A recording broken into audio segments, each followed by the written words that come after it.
Hey everyone, I'm Peter Stories, here to guide you today. If you use this video to drift off to sleep, please tap like, hit subscribe, and drop a comment telling me where you're watching from and what time it is there. Now settle in, get cozy, and let yourself relax.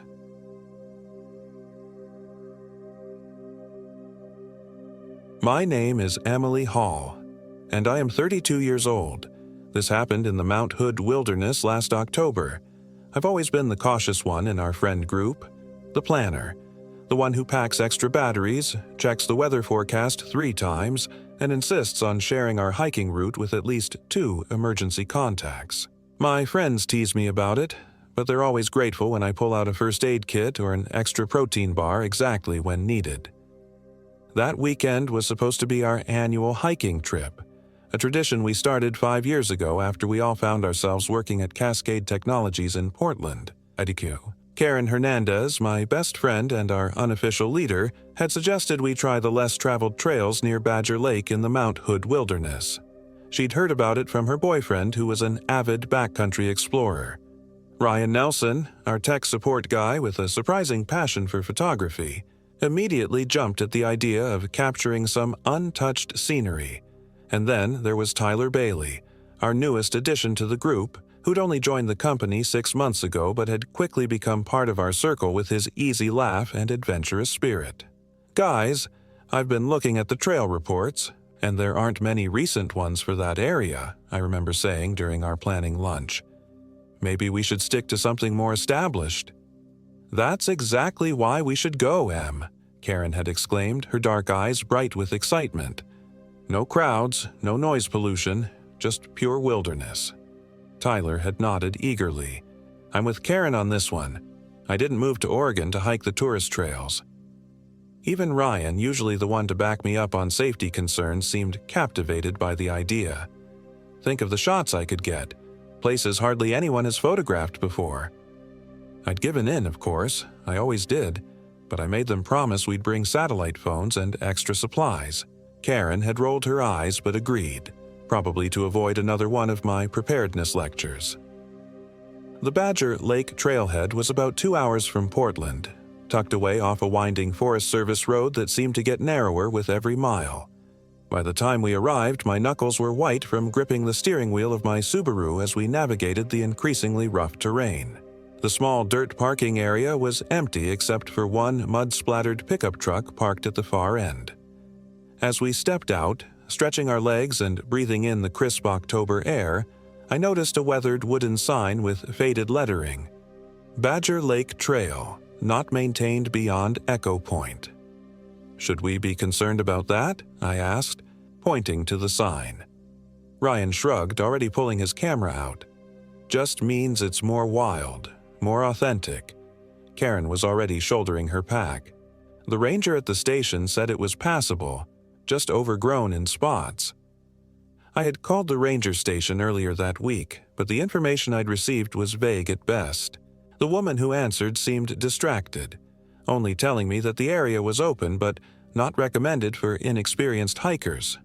When I asked why, she'd simply said, "trail conditions," before abruptly asking if I needed anything else. As we prepared to set out, the door of the pickup truck opened, and a man stepped out. He was older, maybe in his 60s, with a weathered face and a gray beard. He wore a flannel shirt and a worn baseball cap with what looked like a logging company logo. "You folks heading to Badger Lake?" he called out, walking toward us with a slight limp. "That's the plan," Karen replied cheerfully. The man nodded slowly. "Trail's rough past Echo Point. Flash flood last spring washed out some sections." He paused, looking at each of us in turn. "Might want to consider Whispering Pines Trail instead. Better maintained." "We're prepared for some rough patches," Karen assured him. "Been looking forward to this one." The man seemed to hesitate. "You camping overnight?" When we nodded, he frowned slightly. "Well, if you insist on Badger, don't camp in the Eastern Basin. Ground's unstable there since the tremors." "Tremors?" I asked, alarm bells already ringing in my head. "Small ones. Nothing to worry about if you stay on the western ridge." He gestured vaguely toward the mountains. Just keep your wits about you. Area's got a history." Before any of us could ask what he meant by that, he tipped his hat and returned to his truck. Moments later, he drove off, leaving us in a cloud of dust. "Well, that was ominous," Ryan muttered, adjusting his camera strap. Tyler laughed. "Classic horror movie setup, right? Creepy local warns the city folks to stay away." Karen shot him a look. "Let's not start with that. Emily's already nervous enough." I was about to protest when I noticed something carved into the wooden trail marker we were standing beside. It looked fresh compared to the weathered wood around it, a crude symbol resembling a stick figure with too many limbs, or perhaps a distorted tree. Beneath it, barely legible, were the words, "Forest Watches." "Guys, look at this," I said, pointing to the carving. Ryan leaned in for a closer look. "Probably just some kids' graffiti." "Pretty creepy graffiti," I muttered. Karen checked her watch. "It's already past noon. We should get moving if we want to reach the camping spot before dark." The trail started innocuously enough, a clear path through towering Douglas firs and western hemlocks that filtered the autumn sunlight into dappled patterns on the forest floor. The air was cool and fresh, carrying the scent of pine and damp earth. Under different circumstances, I might have found it peaceful. For the first hour, conversation flowed easily among us. Tyler told stories about his previous job in Seattle, making us laugh with tales of corporate absurdity. Ryan stopped occasionally to photograph interesting fungi, or the way light played through the trees. Karen led the way, consulting her trail app despite the increasingly spotty reception. But as we ventured deeper into the wilderness, the forest began to change subtly. The trees grew closer together, their branches intertwining overhead to block out more of the sky. The undergrowth became denser, sometimes obscuring parts of the trail, and the sounds, or rather the lack of them, became increasingly noticeable. "It's really quiet," Tyler remarked after we'd been hiking for about 2 hours. "No birds." He was right. I hadn't heard a bird call or even the rustle of small animals for some time. The forest was unnaturally still, as if holding its breath. "Probably just the time of day," Karen suggested, but she didn't sound convinced. We reached Echo Point, marked by another weathered sign, around 3 in the afternoon. It offered a spectacular view of the surrounding mountains and a glimpse of what I assumed was Badger Lake in the distance, a small dark mirror nestled between forested slopes. "Perfect spot for a break," Karen declared, shrugging off her backpack. As we rested and snacked on trail mix and energy bars, Ryan set up his tripod to capture the panoramic view. Tyler wandered around the lookout point, peering over edges and examining the rock formations. I sat slightly apart, trying to shake off the growing unease I'd been feeling since we'd left the trailhead. Something about this place felt wrong, though I couldn't put my finger on exactly what. The forest was beautiful, yes, but there was an underlying sensation of being watched that I couldn't dismiss as mere paranoia. "Hey guys," Tyler called suddenly, "check this out." We joined him at the far edge of the lookout where he was crouched beside a flat rock. On its surface was another carving, similar to the one we'd seen at the trailhead, the same malformed stick figure and the words, "It follows," etched beneath. "Okay, that's definitely creepy," Ryan admitted, taking a photo of it. Karen frowned. "Probably the same person who did the one at the trailhead. Some locals trying to scare hikers away to keep the place to themselves. Or teenagers," Tyler added. "Nothing teenagers love more than freaking people out." I nodded, trying to accept their rational explanations. But a cold feeling had settled in my stomach. Should we maybe reconsider pushing on? That man did suggest an alternative trail. Karen looked at me, her expression softening slightly. "Em, we've already hiked over 2 hours to get here. The lake is only another hour and a half, according to the map. If we turn back now, the whole day is wasted. Besides," Ryan added, "the weather's perfect and we're well prepared. What could go wrong?" Those words would come back to haunt us all. The trail beyond Echo Point deteriorated rapidly, just as the old man had warned. In some places, It was barely visible, overgrown with ferns and blackberry brambles that tore at our clothes. In others, sections had indeed been washed away, forcing us to pick our way carefully across loose scree or improvise detours through dense undergrowth. Our pace slowed considerably. The easy conversation of earlier had given way to concentrated silence, broken only by occasional warnings about loose rocks or slippery sections. The sky had begun to darken too, not just with the approach of evening, but with gathering clouds that turned the forest gloomier by the minute. "I thought the forecast said clear skies," I said, glancing worriedly upward. "Mountain weather," Karen replied shortly. "Unpredictable." We were descending a particularly steep section when Tyler, who was in the lead, suddenly stopped. "Guys," he called back, his voice oddly tight, "you need to see this." Just off the trail, partially hidden by a fallen log, lay the mangled remains of what appeared to be a deer. Its body was torn open, ribcage exposed and empty. What was strange, however, wasn't the fact of a dead animal in the wilderness. Predators needed to eat, after all, but the way it had been killed. The deer's head was missing entirely, and its legs had been arranged in an unnatural pattern, almost like the stick figure we'd seen carved in the rocks. "Jesus," Ryan whispered, lifting his camera instinctively but then lowering it again without taking a photo. "Cougars," Karen suggested, though she sounded uncertain. "Or maybe bears." Tyler shook his head. "I've hunted with my dad since I was a kid. Predators don't arrange their kills like this." A heavy silence fell over us. The implications hung in the air, unspoken but impossible to ignore. "We should keep moving," Karen finally said. "Get to the lake before dark." No one disagreed, but the encounter had changed something in our group dynamic. We moved closer together now, scanning the forest around us with new wariness. Even Karen seemed less confident, checking her phone more frequently despite the lack of signal. The trail continued to deteriorate, and our progress became painfully slow. The temperature was dropping noticeably as evening approached, and the gathering clouds threatened rain. My earlier misgivings had blossomed into full-blown anxiety, and I could tell I wasn't the only one feeling it. "How much further?" I asked after we'd been scrambling downhill for what felt like ages. Karen checked her phone's GPS, frowning at the screen. "That's weird." "What?" Tyler asked, coming up beside her. "According to this, we've barely moved in the last half hour. That can't be right." Ryan joined us, peering at the screen. "Could be the tree cover messing with the signal."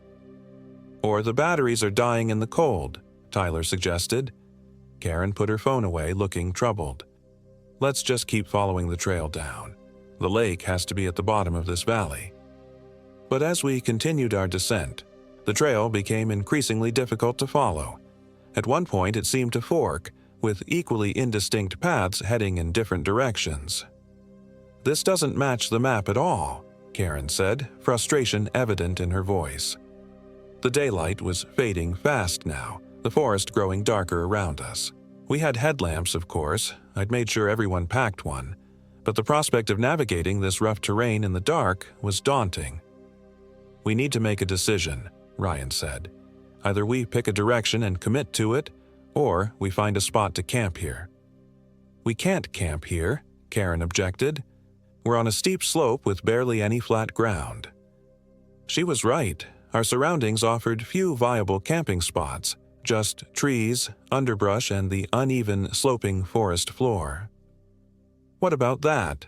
Tyler said suddenly, pointing downslope to our right. Through the trees, barely visible in the fading light, was what appeared to be a structure of some kind.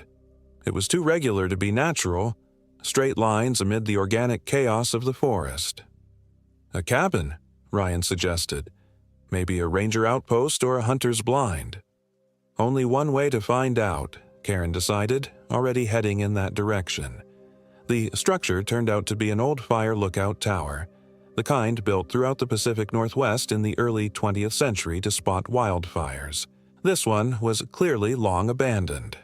The wooden stairs leading up to the cabin at the top were weathered and rotting in places, and several windows in the small square building were broken, their frames empty and jagged. "This isn't on any of the maps," Karen said, examining the structure with a puzzled expression. "Probably decommissioned decades ago," Ryan suggested.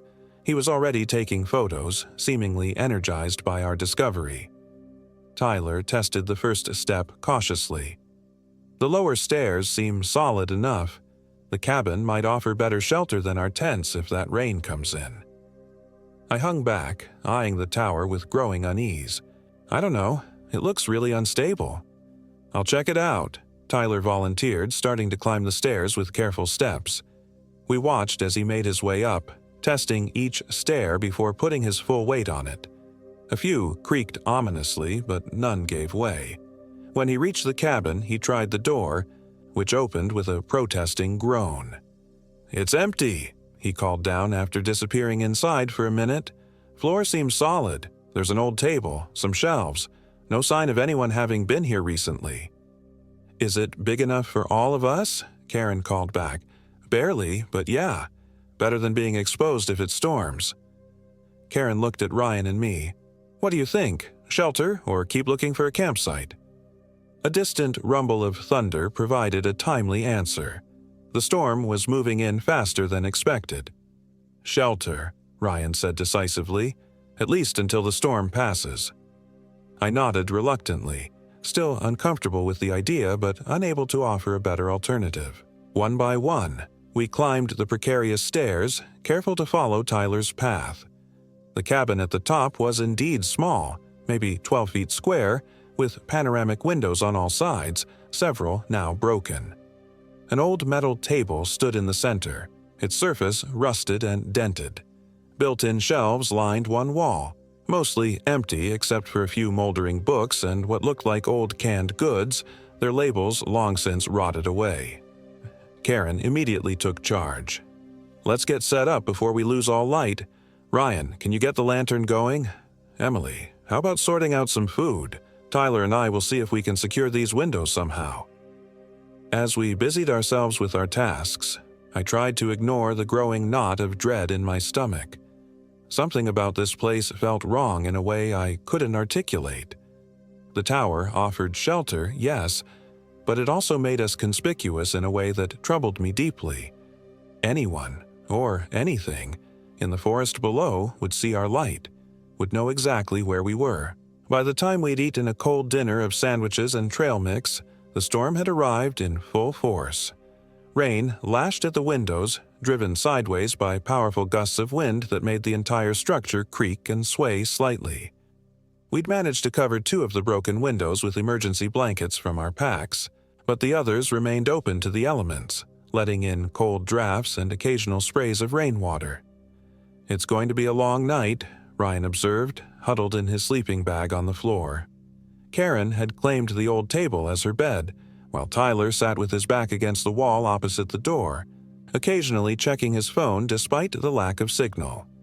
I had positioned myself near the door, partly because it was the driest spot and partly because it gave me a strange sense of security to be near the exit.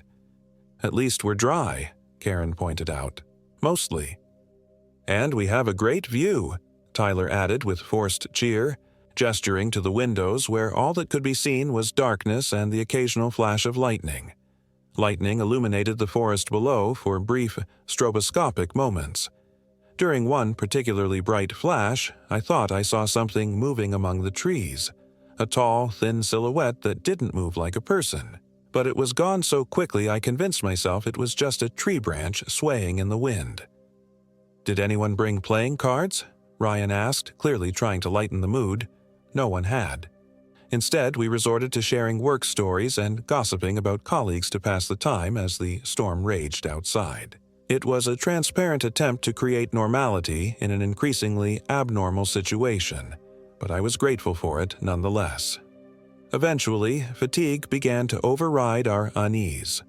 We agreed to take watches through the night, not because anyone explicitly stated there might be danger, but because the tower's stability was questionable in the storm. Tyler volunteered to take the first watch, with Karen second, then Ryan and me last. "Wake me in 2 hours," Karen told Tyler as she wriggled deeper into her sleeping bag. I lay down in my own sleeping bag, my back pressed against the wall, and closed my eyes. Despite my exhaustion, sleep seemed impossibly distant. Every creak of the tower, every howl of wind kept jolting me back to alertness. But eventually, the rhythmic patter of rain lulled me into an uneasy slumber. I'm not sure how long I slept before something woke me. It wasn't a sound exactly, more like the sudden absence of one. The rain had stopped, and the silence that replaced it was jarring enough to pull me from sleep. The cabin was dark except for the dim glow of the small lantern turned to its lowest setting. Tyler was still at his post by the window, his back to me, looking out into the night. Karen and Ryan appeared to be asleep in their respective spots. "Tyler," I whispered, not wanting to wake the others if it wasn't time for the watch change yet. "Everything okay?" He didn't respond or turn around. I assumed he hadn't heard me over the lingering sounds of water dripping from the trees outside. "Tyler?" I tried again, a little louder. Still nothing. Concerned now, I unzipped my sleeping bag and crawled over to where he sat. As I approached, I realized something was wrong with his posture. Too stiff, too still. When I touched his shoulder, he slowly turned his head toward me. In the faint lantern light, I could see that his eyes were wide open, pupils fully dilated until almost no iris was visible. His lips were moving slightly as if whispering, but no sound came out. "Tyler?" I said urgently, shaking his shoulder. "What's wrong?" His only response was to lift one arm, pointing out the window he'd been staring through. Following his gesture, I looked out into the darkness. At first, I saw nothing but the black silhouettes of trees against the marginally lighter sky. But then, something moved at the edge of my vision. Something tall and thin, moving with a jerky, unnatural gait between the trees below the tower. I squinted, trying to make out details, but it was too dark.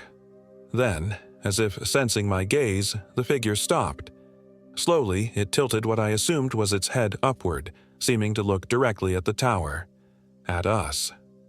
A primal fear surged through me, and I instinctively pulled back from the window. "Karen," I hissed. "Ryan, wake up!" Karen stirred first, groggily pushing herself up on one elbow.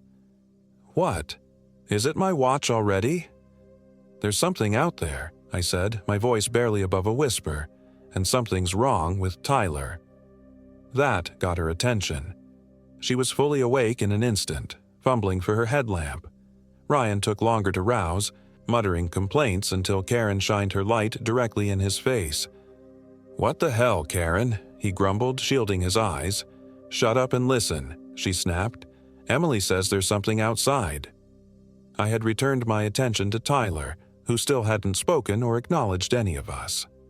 He remained in the same position, arm outstretched toward the window, eyes unblinking. Karen directed her headlamp beam at him, and we all gasped.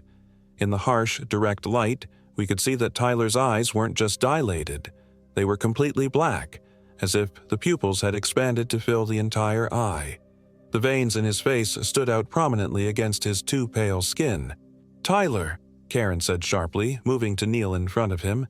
"Can you hear me?" His lips continued to move in that silent whisper. Karen leaned closer, turning her ear toward his mouth. After a few seconds, she pulled back, her face ashen. "What is he saying?" Ryan asked, his own voice now hushed with fear. Karen swallowed hard. "It's watching. It's coming. It's hungry." A heavy silence fell over us, broken only by the distant drip of water from the trees and the soft, rhythmic breathing of our entranced friend. "We need to get him out of here," I said finally. "Get back to the car somehow." Ryan nodded vigorously. "I'm with Emily. Let's pack up and go." "In the dark?" Karen questioned. "That's suicide on these trails, especially after the rain. We'd break an ankle within the first 100 yards. She was right, of course. Navigating the difficult terrain we'd covered earlier would be dangerous enough in daylight. In the dark, it would be nearly impossible. "Then what do we do?" I asked, trying to keep the rising panic out of my voice.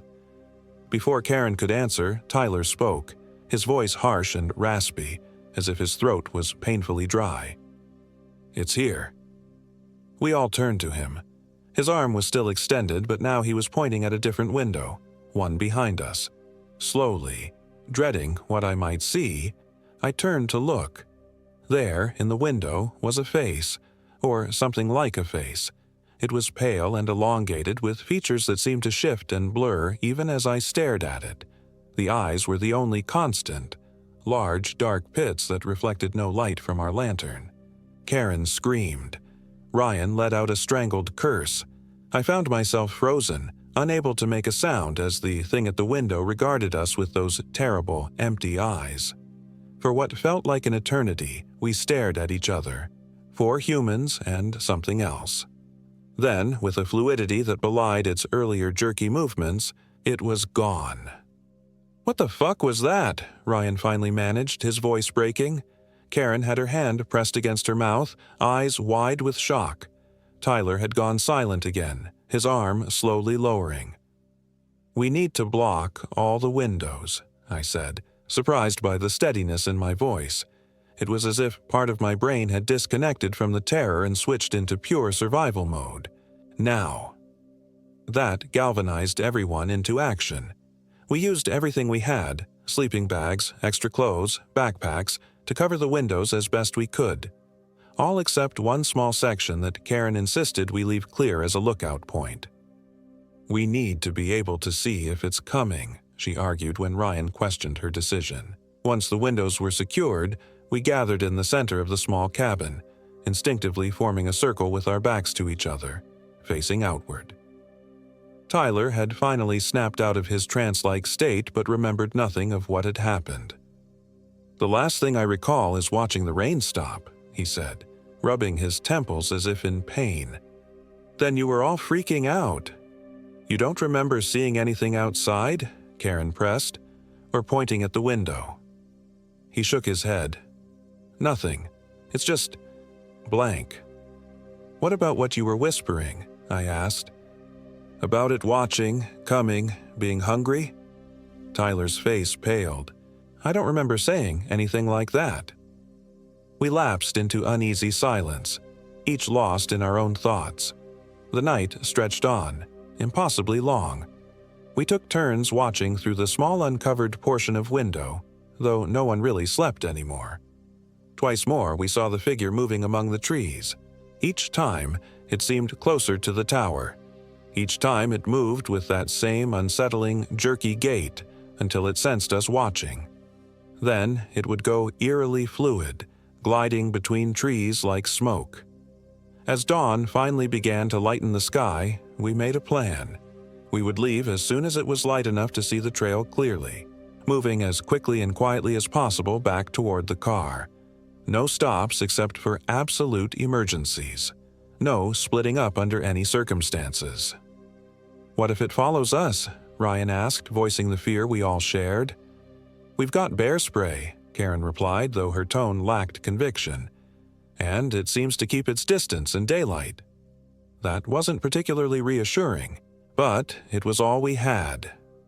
The early morning light revealed a forest transformed by the night's storm. Branches and debris littered the ground, and sections of the slope below us had washed away entirely. The trail we'd followed the day before was barely discernible amid the fresh damage. We packed in tense silence, checking and double-checking our supplies. No one mentioned what we'd seen in the night, as if by unspoken agreement we'd decided not to give it more power by discussing it. But I caught the others scanning the forest constantly, just as I was, looking for any sign of that tall, thin figure. Descending the tower stairs proved nerve-wracking. The storm had weakened them further, and several steps broke under our weight, forcing us to jump or stretch over gaps. By the time we all reached the ground, we were already on edge, and the day had barely begun. Karen took the lead, GPS in hand despite its previous unreliability. "I think we need to head northeast to pick up the main trail again," she said, pointing toward what looked like a slightly clearer path through the trees. We set off at a brisk pace, eager to put distance between ourselves and the tower. The forest was unnervingly quiet. Still no birdsong, no rustling of small animals. just the sound of our own breathing and the occasional drip of water from the trees overhead. For about an hour, we made good progress, following what might generously be called a game trail through the underbrush. The slope gradually leveled out, suggesting we were approaching the valley floor where Badger Lake should be. "I think we're nearly back on the main trail," Karen said, checking her GPS for the 100th time. "It should be just ahead." She broke off suddenly, stopping so abruptly that Ryan walked into her from behind. "What is it?" he asked, steadying himself. Karen didn't answer. She didn't need to. We had all seen what lay ahead. The forest opened into a small clearing, at the center of which stood a circle of stones. Not natural stones, these had been deliberately placed, standing upright like crude monuments. And hanging from branches above the stone circle were what looked like hundreds of small bundles of twigs, bound with dark material that might have been dried vines or something else. "Those are stick figures," Tyler whispered, "like the carvings we saw." He was right. Each bundle formed a crude humanoid shape, but with extra limbs projecting at odd angles. They twisted slowly in the light breeze, creating a soft, eerie rustling. "We need to go around," I said immediately. "Way around." No one argued. We gave the clearing a wide berth, pushing through dense underbrush rather than getting any closer to those hanging figures. As we circled the site, I noticed that the ground within and around the stone circle was bare, not just clear of undergrowth, but blackened, as if burned. Once we were past the clearing, our pace increased unconsciously, everyone moving with renewed urgency. The encounter had shattered the fragile calm we'd been maintaining, replacing it with fresh dread. "What the hell was that place?" Ryan asked when we'd put some distance between us and the clearing. "Some kind of shrine," Tyler suggested. "Or marker."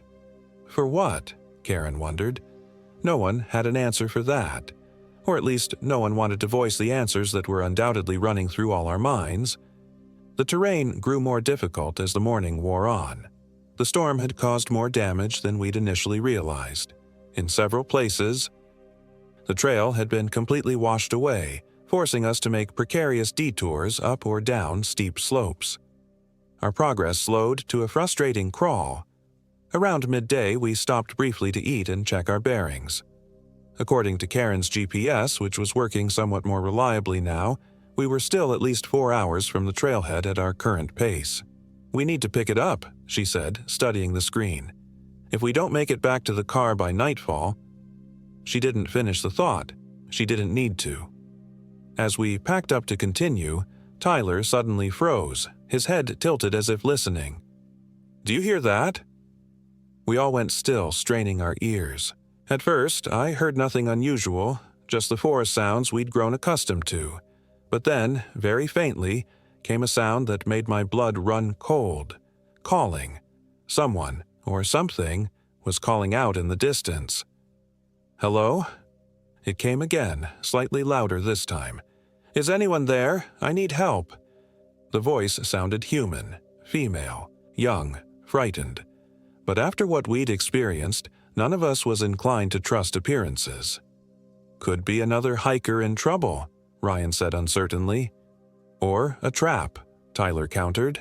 Karen bit her lip. "We can't just ignore it if someone's really hurt out there." "We can call for search and rescue once we reach the car," I suggested. "They're equipped for this kind of thing. We're not." The voice called again, more desperately now. "Please, I can hear you. I'm hurt." Karen looked torn. Her instinct to help was warring visibly with her fear. "What if it was one of us?" she said finally. Before we could stop her, she cupped her hands around her mouth and called back. "Where are you?" I winced, fighting the urge to clap my hand over her mouth. Too late. "Here," the voice responded immediately. "By the fallen tree. Please hurry." We looked at each other, a silent debate passing between us. Eventually, Karen spoke again, her voice low. "We stay together. We approach carefully. At the first sign of anything weird, we run. Agreed?" Reluctantly, we nodded. Karen took the lead, moving cautiously in the direction of the voice, which continued to call out at intervals, guiding us forward. The forest grew denser as we followed the voice, the trees pressing closer together, branches intertwining overhead to block out more of the sky. The temperature seemed to drop with each step we took, the air becoming damp and heavy in our lungs. "I don't like this," Tyler muttered, keeping his voice barely above a whisper. "We're heading away from the trail." He was right.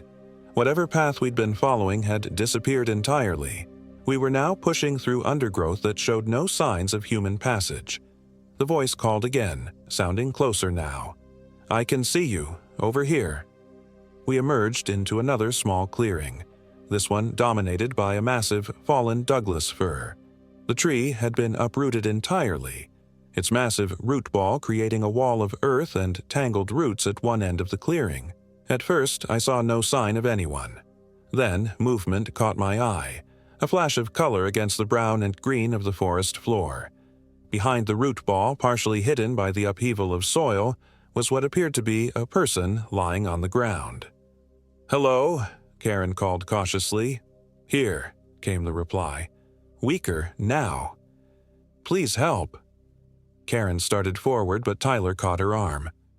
"Wait," he said, his voice tense. "Something's not right." I felt it too, a wrongness that went beyond the strange circumstances. The clearing was too still, the air too thick, and there was a smell, subtle but unmistakable, like wet earth and rotting vegetation, undercut with something metallic. "I'm going to check," Karen insisted, pulling free of Tyler's grasp. "Cover me." She approached the fallen tree cautiously, circling wide to keep the entire clearing in view. We spread out slightly, maintaining sight lines to her and each other, senses on high alert. When Karen reached the root ball, she suddenly stopped, a strange sound escaping her. Half gasp, half whimper. "Karen," Ryan called. "What is it?" She didn't answer. Instead, she took a stumbling step backward, then another. "Karen!" I shouted, fear tightening my chest. She turned then, and even from across the clearing, I could see the horror on her face. "Run!" she managed to say. Then, louder. "Run!" It wasn't Karen who had called to us. It wasn't a person at all. What rose up from behind the root ball defied easy description. It was vaguely humanoid but wrong, in every detail. Limbs too long and jointed in too many places. Its body thin to the point of emaciation but somehow still powerful looking. Its skin was the pale gray-white of cave fungi, stretched taut over a framework that wasn't quite bone. The head was the worst part, elongated like a deer's skull but with a jaw that split not just horizontally but vertically as well, opening like a grotesque flower to reveal rows of needle-like teeth. Where the eyes should have been were only dark pits, the same empty voids we'd seen at the tower window. Yet somehow, I knew it could see us perfectly. For one terrible moment, we all stood frozen, Karen halfway back across the clearing, the three of us at the edge, and that thing rising to its full height behind the fallen tree. It was easily 7 feet tall, its limbs unfolding in a way that reminded me sickeningly of a spider emerging from hiding. Then Tyler broke the spell. "Go!" he shouted, grabbing my arm and pulling me back toward the trees. We ran. All of us, in a blind panic, crashing through the underbrush with no thought for direction or stealth. Behind us, I heard a sound that will haunt me forever. A high, keening cry that started as something almost human before distorting into a screech no human throat could produce. I don't know how long we ran. Time seemed to compress and expand erratically, seconds stretching into eternities when I glanced back to see if the thing was following, then collapsing into nothing as I turned forward again to avoid running into a tree. My lungs burned, my legs ached, but terror kept me moving. At some point, I realized I couldn't see the others anymore. In our panic, we'd separated. I slowed, trying to listen over the hammering of my heart and my ragged breathing. "Karen!" I called, keeping my voice as quiet as possible while still hoping to be heard. "Ryan! Tyler!" No response, just the eerie silence of the forest. I turned in a circle trying to orient myself. Which way had we come from? Which way was the trail? Every direction looked the same, Endless trees, underbrush, shadows. I tried to calm myself, to think rationally. The sun was still visible through the canopy, now past its zenith and beginning its descent toward the western horizon.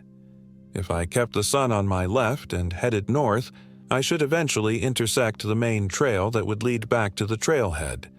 But before I could act on this plan, I heard something moving through the forest nearby. Relief surged through me. One of my friends had found me. "Hello?" I called softly, moving toward the sound. The movement stopped, then resumed, more deliberately now. Something wasn't right. The footfalls were too heavy, too measured, and there was that smell again, damp earth and decay. "Hello?" I tried once more, my voice little more than a whisper. The movement stopped again.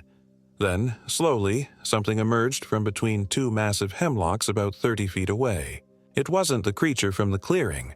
This one was different, shorter, bulkier, its skin a mottled green-brown rather than pale white, but it had the same wrong proportions, the same too many jointed limbs. And its face, if you could call it that, was just as nightmarish, though in a different way. Where the other had been skeletal, this one was bloated, with folds of loose skin hanging around a circular, lamprey-like mouth ringed with small, sharp teeth. I didn't wait to see more. I turned and ran again, no longer caring about direction, only about putting distance between myself and that thing. Branches whipped my face, roots tried to trip me, but I kept moving, desperation lending me speed I didn't know I possessed. The forest blurred around me, trees and shadows melding into a green-brown kaleidoscope. My foot caught on something, a root or rock, and I went down hard, tumbling down a short slope before coming to rest against the base of a tree. Pain shot through my ankle, and my palms were scraped raw from trying to break my fall. I lay there for a moment, dazed and winded, before the fear of what might be pursuing me drove me back to my feet. I tested my weight on the injured ankle.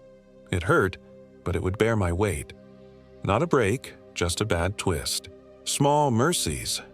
Looking around, I realized I'd stumbled into yet another clearing, this one dominated by a large, flat rock in its center. The rock was covered in dark stains that I desperately tried to convince myself were just lichen or mineral deposits. Arranged around the rock in a precise circle were more of those stick figures, these ones larger and more elaborately constructed than the hanging ones we'd seen earlier. I was about to turn and leave when something caught my eye, a flash of bright color that didn't belong in this muted forest. Moving closer, I saw it was a backpack. Karen's backpack with its distinctive red rain cover still attached. My heart sank. If Karen's pack was here, where was Karen? I approached cautiously, scanning the clearing for any sign of movement. The pack lay open, its contents partially spilled out, energy bars, a water bottle, her first aid kit. I knelt beside it, looking for any clue as to what had happened. That's when I noticed the drag marks, a wide swath of disturbed earth and flattened vegetation leading from the backpack to the edge of the clearing opposite where I'd entered, as if something heavy had been pulled away. Or someone. I should have left then, should have grabbed the pack and run. But I couldn't abandon Karen if there was any chance she was still alive. Following the drag marks, I entered the forest again, moving as quietly as possible while still keeping the disturbed trail in sight. It continued for about 50 yards before ending at the mouth of what appeared to be a cave, really more of a crevice in a rocky outcropping, but definitely a dark opening into the earth. I stood at the entrance, peering into the darkness. It smelled of damp stone and that same earthy decay I'd come to associate with the creatures. No sounds came from within. "Karen?" I whispered, not expecting an answer but unable to stop myself. Silence. Then, so faint I thought I might have imagined it, a groan. I fumbled for my headlamp, strapping it on with shaking hands. The beam seemed pitifully inadequate against the darkness of the cave, but it was all I had. Common sense screamed at me to turn back, to find help, to do anything but enter that cave alone.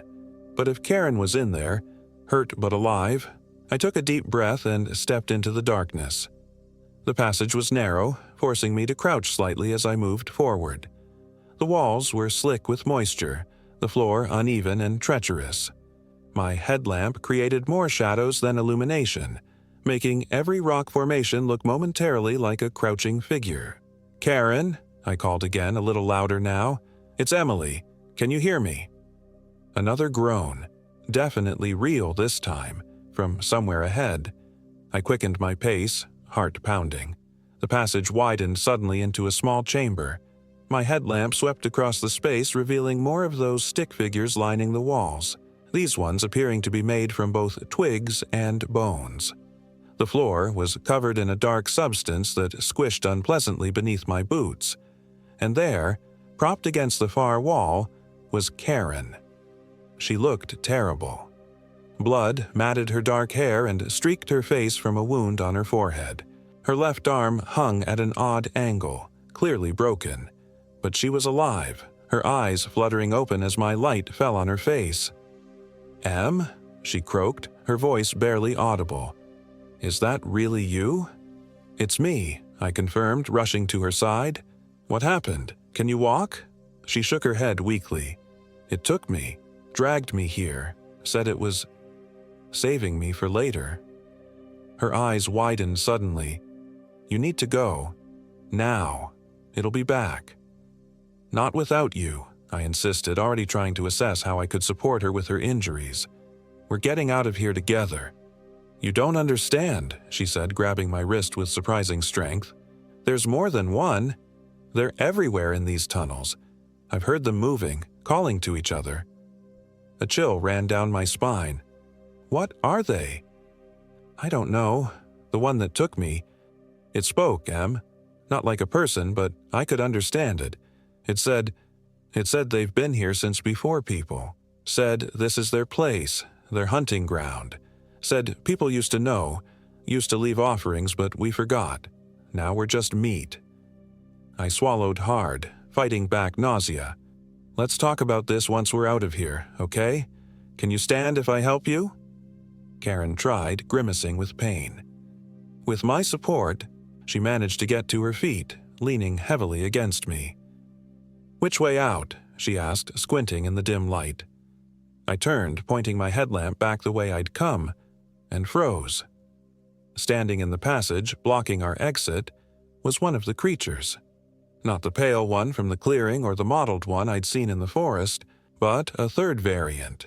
This one shorter, more compact, with skin that seemed to shift and change color slightly to match its surroundings. Its face was the most human-like of the three, with actual eyes, large, black, and unblinking, and a mouth that was almost normal except for being too wide, extending almost to where ears would be on a person. It made no move to approach us, simply standing there, watching with those unnerving eyes. "Back," I whispered to Karen, pulling her toward the opposite side of the chamber where I'd noticed another, smaller passage. There has to be another way out. We shuffled backwards, neither of us willing to turn our backs on the creature.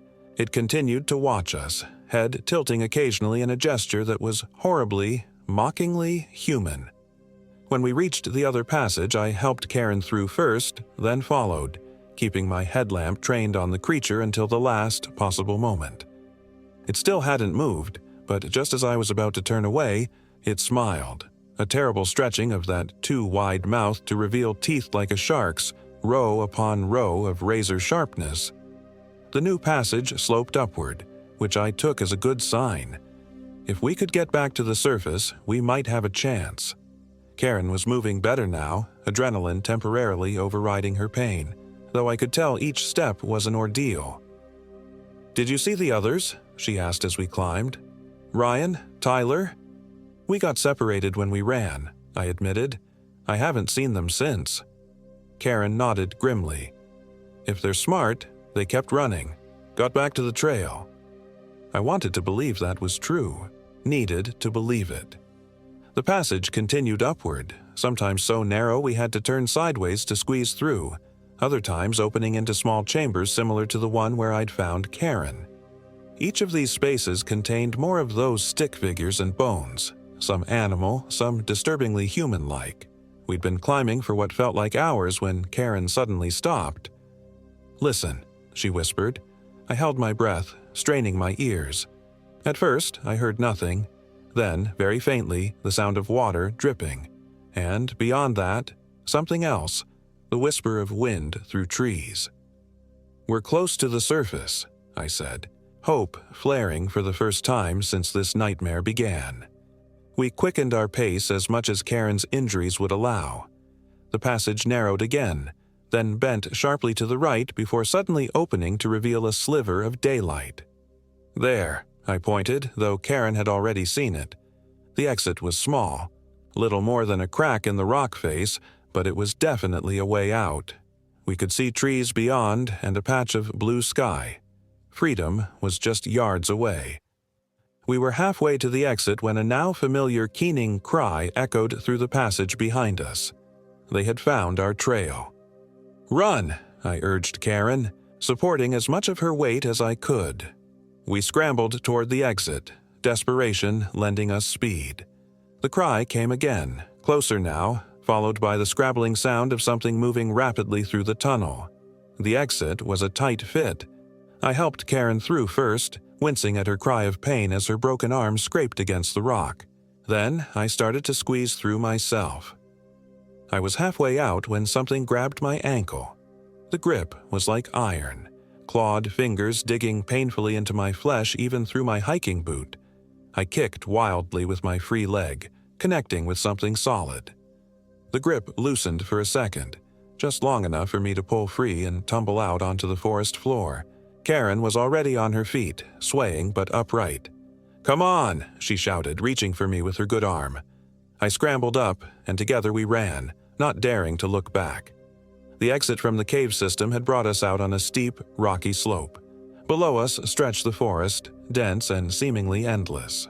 But in the distance I could just make out what looked like a road, a thin, gray line cutting through the green. "There," I gasped, pointing.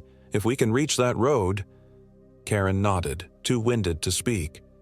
We started down the slope, half running, half sliding on the loose scree. Behind us I heard the furious screeching of the creatures, now emerging from the cave. I chanced a quick look back. 3 of them stood at the cave mouth, the pale one, the mottled one, and the chameleon-like one. They were communicating in those eerie cries, gesturing with their 2 long limbs. Then, as one, they began to descend the slope after us. They moved with frightening speed, scrambling over the rocks with an ease that spoke of perfect adaptation to this environment. They would catch us long before we reached the road. "We can't outrun them," Karen panted, clearly having reached the same conclusion. I scanned our surroundings frantically, looking for anything that might help. About 100 yards to our right, the slope was bisected by a narrow ravine, too wide to jump but possibly deep enough to slow our pursuers. "This way," I said, changing direction. Karen followed without question, trusting me implicitly in a way that added a new weight of responsibility to my already crushing fear. We reached the ravine just as the creatures closed to within 50 yards.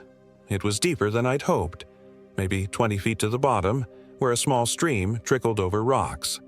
The sides were steep, but not sheer, with enough vegetation and rock outcroppings to allow for a controlled descent. "Down?" Karen asked, glancing at her broken arm dubiously. I shook my head. "Along the edge. They're built for climbing. Going down would play to their strengths. We need to find a place to cross." We ran along the ravine's edge, searching for a narrower point or a fallen tree that might serve as a bridge. The creatures pursued, but more cautiously now, spreading out to flank us. They were herding us, I realized with a surge of fresh fear, like wolves driving prey toward a waiting pack member. "There!" Karen suddenly shouted, pointing ahead. About 50 yards ahead, a massive tree had fallen across the ravine, creating a natural bridge. It wasn't ideal. The trunk looked weathered and possibly unstable, but it was our only chance. We made for the fallen tree, pushing ourselves to our limits. Behind us, the creatures seemed to realize our intent. Their cries became more urgent, and they abandoned their cautious approach for an all-out sprint. We reached the tree just seconds before they would have caught us. Without hesitation, I helped Karen onto the trunk, steadying her as she found her balance. "Go," I urged. "I'm right behind you." She began to cross, moving carefully but quickly, her broken arm clutched to her chest. I followed, not daring to look down at the drop below or back at the creatures. We were halfway across when the trunk shifted ominously beneath our feet. Rot had weakened it more than I'd thought. It wouldn't hold for long. "Faster," I called to Karen, who had frozen at the movement. "We need to move faster." She nodded grimly and continued, picking up her pace despite the danger of slipping. I matched her, feeling the trunk sway and creak beneath us with each step. A screech from behind made me risk a glance back. The pale creature had ventured onto the trunk, its weight causing the rotted wood to groan in protest. The other two hung back, circling the end of the trunk like agitated predators denied their prey. The tree shifted again, more violently this time. A cracking sound echoed through the ravine. We were 20 feet from the far side when the trunk began to give way. "Jump!" I shouted to Karen, knowing we wouldn't make it across before the tree collapsed. She hesitated for only a second before launching herself toward the far bank. I followed immediately, pushing off with every ounce of strength I had left. Karen landed hard but safely on the far side. I wasn't so lucky. My jump fell short, and I slammed into the ravine wall about 3 feet below the edge. Pain shot through my chest as my ribs connected with a rocky outcropping. My fingers scrabbled desperately for purchase, finding a root that held my weight. Barely. Behind me, the tree gave way completely, falling into the ravine with a tremendous crash. The pale creature's screech of rage turned to one of fear as it fell with the trunk. The impact when it hit the ravine floor was sickening. A wet crunch followed by silence. "Emily!" Karen was at the edge above me, reaching down with her good arm. "Give me your hand." I reached up, our fingers barely touching. My hold on the root was slipping, the pain in my ribs making it hard to breathe, let alone climb. "I can't reach," I gasped. "Yes, you can," Karen insisted. "Find a foothold. Push up. Just a little more." Gritting my teeth against the pain, I felt along the ravine wall with my feet, finally finding a small ledge. I pushed up, stretching my arm as far as it would go. This time, Karen caught my wrist in a firm grip. With a strength born of desperate need, she hauled me upward until I could get my other hand on the edge. Together, we managed to get me over the top and onto solid ground. We lay there for a moment, gasping for breath, bodies screaming with pain and exhaustion. But we couldn't rest for long. On the other side of the ravine, the two remaining creatures paced, their eerie cries communicating unmistakable fury. "They can't cross here anymore," Karen observed, pushing herself into a sitting position. "But that doesn't mean they can't find another way across." I nodded, wincing at the pain in my ribs. Definitely bruised, possibly cracked. "We need to keep moving. That road can't be more than a mile or two away." Supporting each other, we continued through the forest, moving as quickly as our injuries allowed. The land began to slope more gently downward, and the trees thinned slightly, allowing more light to penetrate. It was late afternoon now, the sun low enough to cast long shadows that played tricks on our already frayed nerves. We had been walking for perhaps half an hour when I heard something that made me stop in my tracks. "Emily," a familiar voice called from somewhere ahead. "Karen, is that you?" "Ryan," I called back cautiously, remembering the creature's ability to mimic voices. There was a crashing sound. Then Ryan burst through the underbrush about 20 yards ahead. He looked terrible. Clothes torn, face scratched and smeared with dirt, a makeshift bandage wrapped around his left forearm. But he was alive and, more importantly, human. "Oh my God," he breathed, rushing toward us. "I thought you were both dead." "Nearly," Karen replied grimly.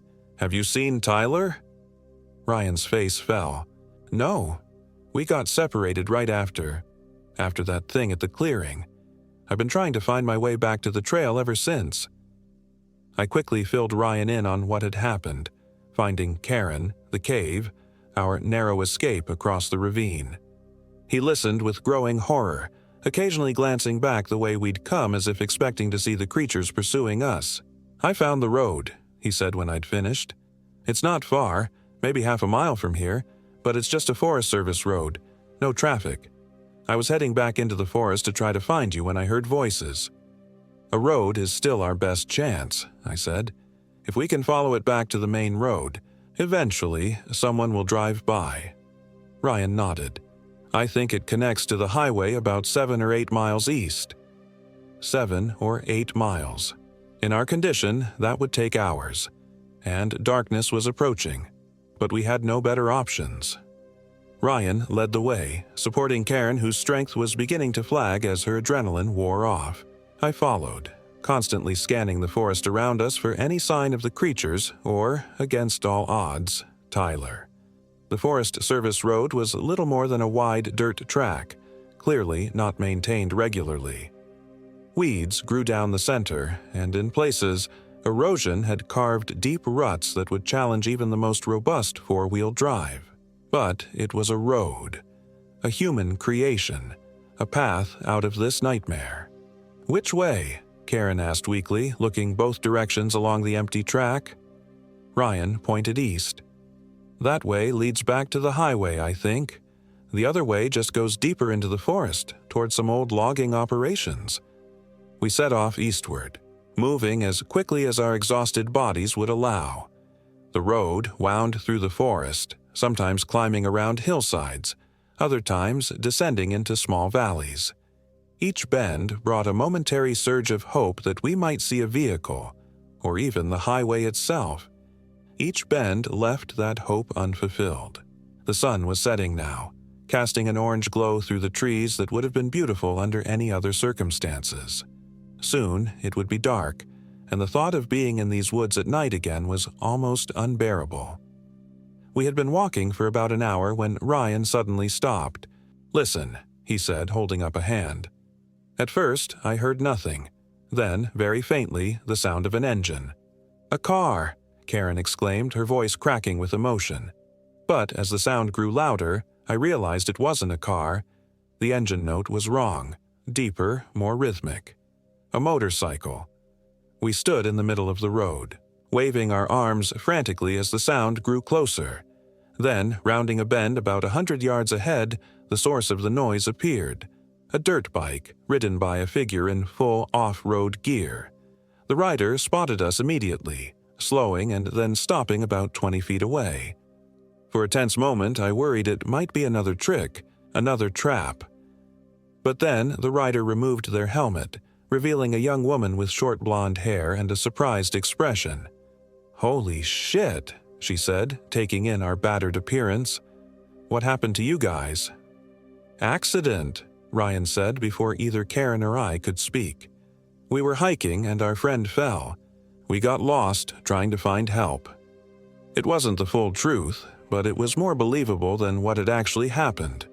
The woman, who introduced herself as Alexis, was a local who often rode the Forest Service roads on the weekends. She had a phone, but as we'd expected, there was no signal this deep in the forest. However, she knew the area well and told us the highway was still about 5 miles away. "I can take one of you on the back of my bike," she offered. "Get to the highway, call for help. Which one of you is hurt worst?" Karen was the obvious choice. Her broken arm needed proper medical attention and she was weakening by the minute. Alexis helped her onto the back of the dirt bike, making sure she could hold on with her good arm. "I'll come back with help," she promised Ryan and me. "Just stay on the road, keep heading east. I'll be as quick as I can." We watched as they roared off, the sound of the engine gradually fading until we were left in silence once more. The forest was darkening around us, shadows deepening, visibility shrinking by the minute. "We should keep moving," Ryan suggested after a moment. "Meet the rescue party halfway." I nodded, though every muscle in my body screamed for rest. Moving was safer than standing still. Moving meant progress, however slow. We continued along the road in silence, each lost in our own thoughts. I couldn't stop thinking about Tyler. Had he escaped? Or had he fallen victim to the creatures? I hoped he'd found his way back to the trailhead, to safety. But a part of me knew that was unlikely. Darkness fell completely. Ryan had a small flashlight, its beam pitifully inadequate against the engulfing night, but better than nothing. We stayed in the center of the road, away from the forest edge, jumping at every sound from the surrounding trees. We had been walking for perhaps another hour when Ryan's flashlight flickered, then died. "Shit," he muttered, shaking it uselessly. "Batteries must be dying." We stood in the darkness, suddenly more vulnerable than ever. The moon provided some light, enough to make out the road immediately in front of us, but not enough to see any distance. "Keep going?" Ryan asked, his voice tight with tension. Before I could answer, a sound reached us from somewhere up ahead, the unmistakable keening cry of one of the creatures. We froze, straining our eyes to see through the darkness. Nothing moved on the road ahead, but the cry came again, closer this time. "Back," I whispered, tugging at Ryan's sleeve. "We need to go back." We turned, only to hear another cry from behind us. They had us trapped, positioned at both ends of this stretch of road. "The forest," Ryan suggested desperately. "We could try to circle around them." But even as he said it, more cries echoed from the trees on either side. They had us surrounded. The trap had been perfectly laid, and we had walked right into it. Back to back, we stood in the center of the road, turning slowly to cover all approaches. In the dim moonlight, shapes began to emerge from the darkness. Tall, thin silhouettes moving with that distinctive, jerky yet fluid motion. I counted at least 5 of them, including the mottled green one and the chameleon-like one I'd seen earlier. The others were new variations. One extremely tall and thin like a stretched human shadow, another low to the ground and broad, moving on all fours rather than upright. They circled us slowly, making no move to attack but steadily closing the distance. Their keening cries had changed to a low, rhythmic hum that seemed to vibrate in my chest. "What do we do?" Ryan whispered, his voice barely audible. I had no answer. Running was pointless. They would catch us in seconds. Fighting was equally futile. We were outnumbered, injured, exhausted. The creatures continued to close in, now barely 10 feet away. I could make out more details of their horrific forms. The too many joints, the wrong proportions, the various grotesque approximations of human faces. Then, just as I was certain our end had come, a new sound cut through the night. Engines. Multiple engines, growing rapidly louder. The creatures heard it too. Their humming stopped abruptly, replaced by agitated screeching. They looked at each other, then at us, clearly conflicted. Around the bend ahead came the welcome sight of headlights. Not just one vehicle, but several. The creatures scattered, retreating into the forest with incredible speed. Within seconds, they had vanished completely. The vehicles, 2 Sheriff's Department SUVs and an ambulance, came to a stop near us, flooding the area with light. Relief hit me so hard my legs nearly gave out. Ryan caught me, holding me upright as officers approached, their expressions concerned and confused. Karen had made it. She'd brought help. We were saved. The explanation we gave the authorities was a sanitized version of events. We'd gotten lost, separated from our friends.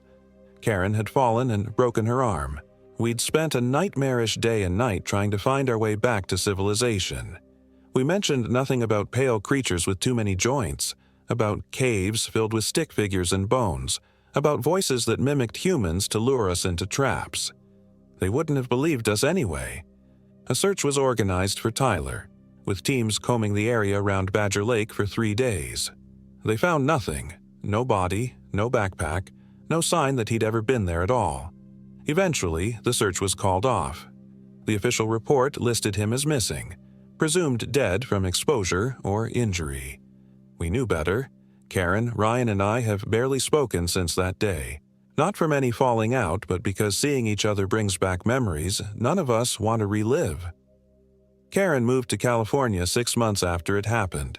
Ryan quit his job at Cascade Technologies, and I heard he's working remotely from somewhere in the Midwest now, far from any wilderness. As for me, I stay in Portland. I don't hike anymore. don't camp, can barely bring myself to walk in city parks. I live surrounded by concrete and glass and steel, human things, safe things. At night, I sleep with the lights on, because sometimes when it's quiet and dark, I hear that keening cry again. And sometimes, when I close my eyes, I see black, empty pits staring back at me. The creatures of Mount Hood are patient. They've been there since before people, as Karen said. They've been there since before the forest itself, and they'll still be there long after we're gone. I read the news reports of hikers who go missing in the Northwest. 3 disappeared in the Olympic National Forest last summer, 2 more in Gifford-Pinchot National Forest just 3 months ago. Their bodies were never found. I know why, but I tell no one. Who would believe me? So I write this as a warning, though I doubt it will be heeded. If you hike in the remote areas of the Pacific Northwest, stick to the established trails. Don't venture off alone. Don't follow strange voices calling for help. And if you find a circle of stones, or stick figures hanging from trees, or carvings that say, "It watches," or "Forest follows," run. Don't look back. Just run. Because I know now what the old man at the trailhead meant when he said the area had a history. The history isn't human. It never was. And sometimes late at night I wonder if Tyler is still out there, still alive in some twisted way, still serving as bait for the creatures of the Mount Hood wilderness. Because the voice we heard calling for help that day, the young female voice that had lured us into the clearing with the fallen tree, it hadn't belonged to any woman. It had been Tyler's voice, somehow changed, manipulated to sound female. I realized it later when I replayed those terrible moments in my mind. The cadence, the slight stutter on certain words. It was distinctly his, just altered in pitch and tone. Sometimes I think I hear him calling me from the darkness outside my apartment.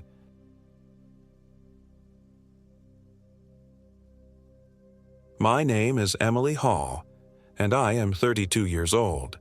This happened in Umpqua National Forest, Oregon, just last summer. I've always been the adventurous type. Growing up in Portland, the wilderness was my second home, or at least that's what I like to tell myself. Weekend hikes, summer camping trips with friends, the occasional solo excursion when city life became too suffocating. Nature had always been my escape, my reset button. Until Whispering Pines. My therapist, Dr. Morgan, suggested the trip. After my divorce with Mark finalized, I'd been drowning in the emptiness of our once-shared apartment, jumping at every creak and shadow. "You need to reconnect with yourself, Emily," she'd said, peering at me over her glasses. "Remember who you were before all this happened." I knew exactly what she meant. Before Mark's betrayal, before walking in on him with my former best friend, before the panic attacks started.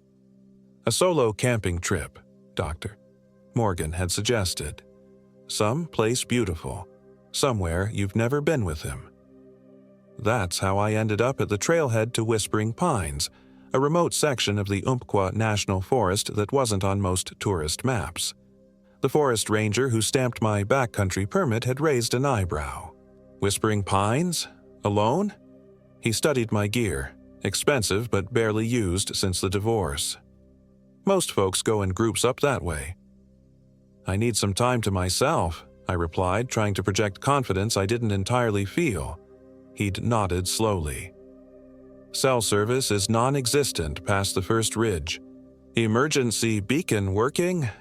He pointed to the device clipped to my pack. "Brand new," I confirmed. "Weather's supposed to hold, but..." He paused. "Just stay on the marked trails.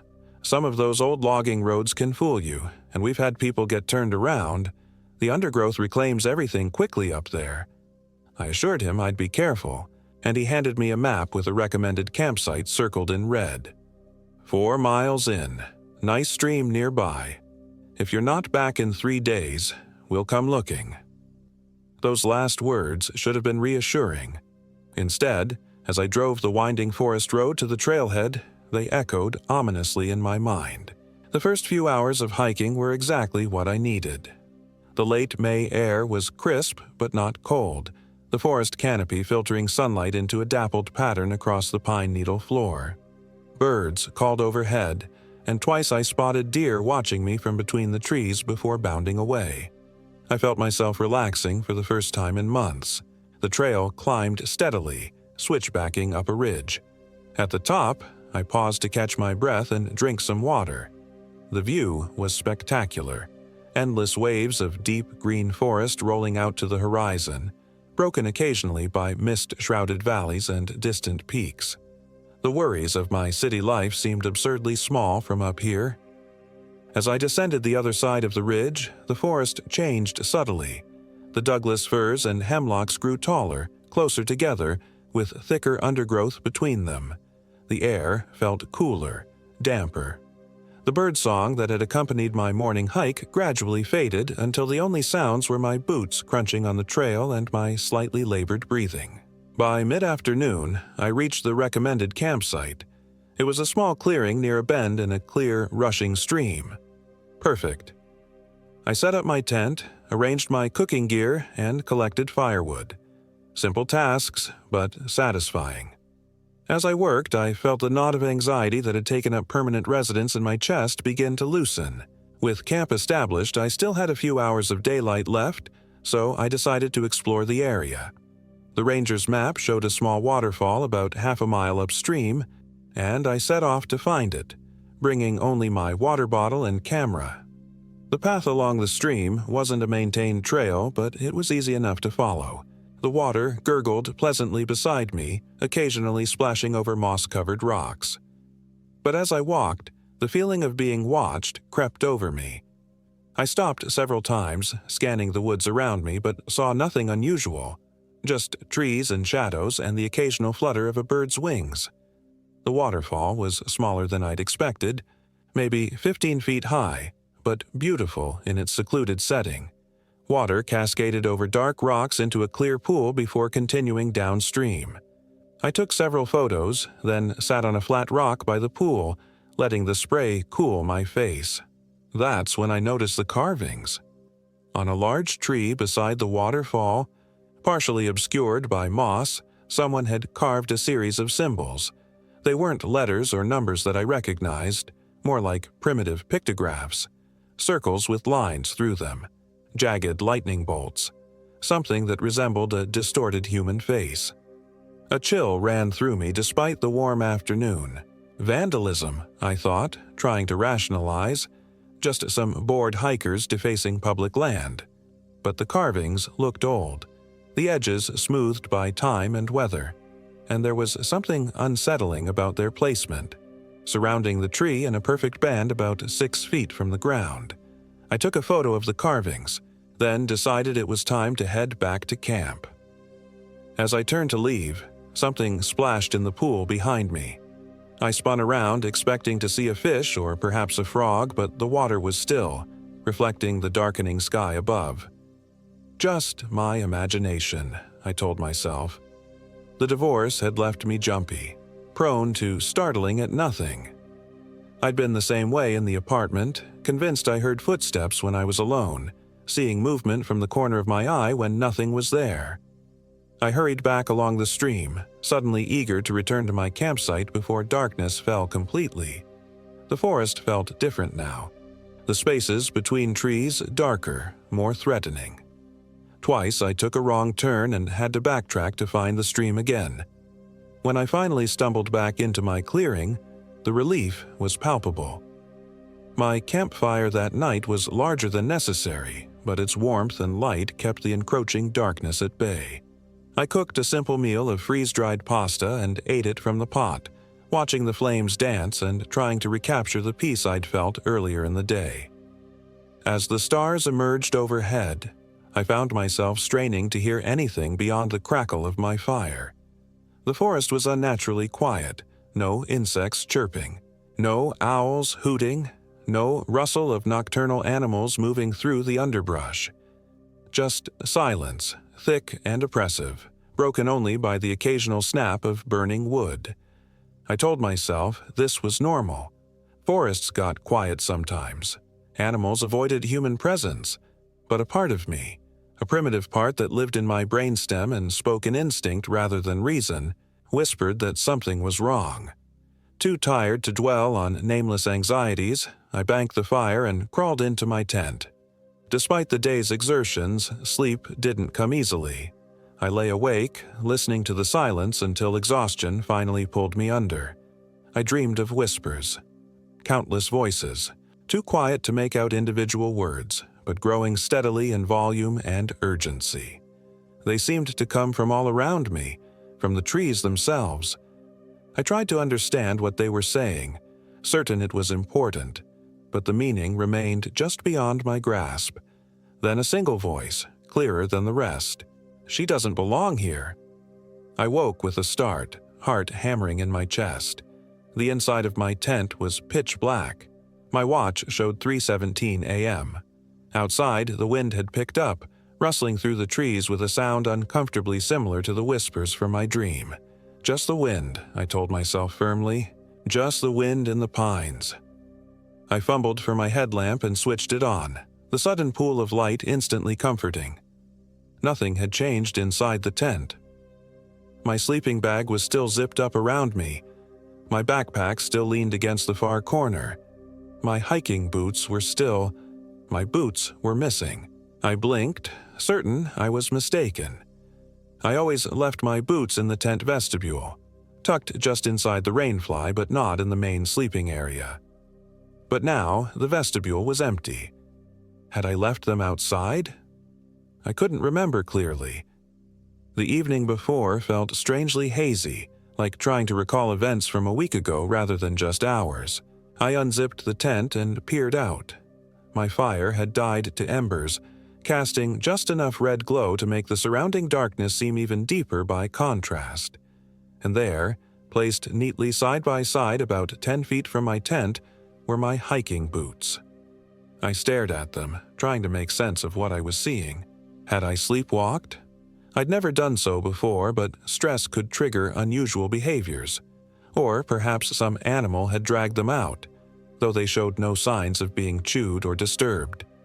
The wind gusted again, stronger this time, and the whispering sound returned, a soft shh that seemed to surround the clearing. Despite the cool air, sweat beaded on my forehead. I needed those boots. The ground was cold and potentially dangerous to cross barefoot in the dark, but something kept me frozen in the tent entrance, irrationally afraid to step outside. "This is ridiculous," I scolded myself. "You're a grown woman afraid of the dark." I grabbed my flashlight and forced myself out of the tent. The beam cut through the darkness as I quickly crossed to my boots and snatched them up. As I turned to hurry back, my light caught something at the edge of the clearing. A face, pale and gaunt, watching me from between two trees. I gasped, nearly dropping the flashlight. The beam wobbled, then steadied on. Nothing. Just trees and undergrowth. No face, no person. My heart pounded so hard I could feel it in my throat. I scrambled back into my tent, boots clutched to my chest, and zipped the door shut with trembling hands. Logically, I knew the thin nylon walls offered no real protection, but they created an illusion of safety I desperately needed. Sleep was impossible after that. I sat cross-legged in my sleeping bag, flashlight on, boots now firmly on my feet despite the discomfort, waiting for dawn. Every sound from the forest, every crack of a branch, every whisper of wind sent a fresh spike of adrenaline through me. When gray light finally began filtering through the tent walls, I nearly wept with relief. I packed up camp in record time, skipping breakfast in my haste to be moving.